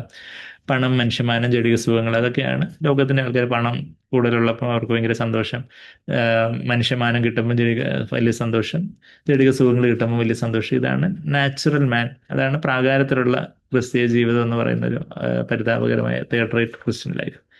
അതാണ് നമ്മളെ സന്തോഷിപ്പിക്കുന്നത്, നമ്മൾ പ്രാകാരത്തിലേ ആയിട്ടുള്ളൂ. പക്ഷേ കുറച്ചുകൂടി നമ്മുടെ ശുശ്രൂഷയും കാര്യങ്ങളും ഒക്കെ അത് ആത്മീയമെന്ന് തോന്നിക്കുന്ന കുറച്ച് മതപരമായ കാര്യങ്ങളിലാണ് നമ്മുടെ സന്തോഷം എന്നുണ്ടെങ്കിൽ നമ്മൾ ശരിയാണ്, മറ്റവരെക്കാട്ടി കുറച്ചുകൂടെ ഒന്ന് ഭേദമായി, ലോകക്കാരെ പോലെയല്ല, എന്നാൽ ലോകക്കാരായിട്ടുള്ള ക്രിസ്ത്യാനികളെ പോലെയല്ല, കുറച്ചുകൂടെ ഒന്ന് റിഫൈൻഡ് ആയി. പക്ഷെ എങ്കിലും good is the enemy of the best എന്ന് പറയുന്നത് പോലെ നമ്മളങ്ങ് ആ ഒരു ഇപ്പം ചിലപ്പോൾ നമുക്ക് ഇപ്പം നമ്മുടെ ബൈബിൾ ജ്ഞാനം അല്ലെങ്കിൽ നമ്മളുടെ ശുശ്രൂഷ, നമ്മൾ എന്തൊക്കെ കർത്താവിന് വേണ്ടി ചെയ്യുന്നു, ചെയ്തിട്ടുണ്ട്, ആ കാര്യങ്ങളിലൊക്കെ നമുക്കൊരു പ്രശംസയും കാര്യങ്ങളൊക്കെ ആണെങ്കിൽ, ആ, അല്ലെങ്കിൽ നമ്മളുടെ സഭയെക്കുറിച്ചായിരിക്കും, അല്ലെങ്കിൽ ആ ഒരു മതപരമായ കാര്യങ്ങളിലാണ് നമ്മളുടെ ഒരു പ്രശംസയും കാര്യങ്ങളും, ആത്മീയത പ്രവഹിക്കുന്ന മതപരമായ കാര്യങ്ങളുടെ പ്രശംസ എന്നുണ്ടെങ്കിൽ നമ്മൾ വിശുദ്ധ സ്ഥലം വരെ എത്തിയുള്ളൂ എന്ന് നമ്മൾ ഇതിനെ ജീവനുള്ള യാഗമായിട്ട് സമർപ്പിച്ചുകൊണ്ട് കർത്താവ് തന്നെ നമ്മുടെ പ്രശംസയായി തീരുമ്പോൾ, കർത്താവിന് നമ്മുടെ വെളിച്ചമായിട്ട് തീരുമ്പോഴാണ് നമ്മൾ യഥാർത്ഥത്തിൽ കർത്താവിനോട് കൂടി ഇന്നേ വാഴുന്നവരാവുന്നത്. ആ, കർത്താവിലെ പ്രശംസിക്കുന്നവരും ആ, ജഡത്തിൽ ആശ്രയം വെക്കാതെ കർത്താവിൽ പ്രശംസിക്കുകയും പിതാവിനെ ആരാധിക്കുകയും ചെയ്യുന്നതാണ് യഥാർത്ഥ പരിച്ഛേദന എന്ന് ഫിലിപ്പിയർ 3:3 നമ്മൾ വായിക്കുന്നുണ്ട്.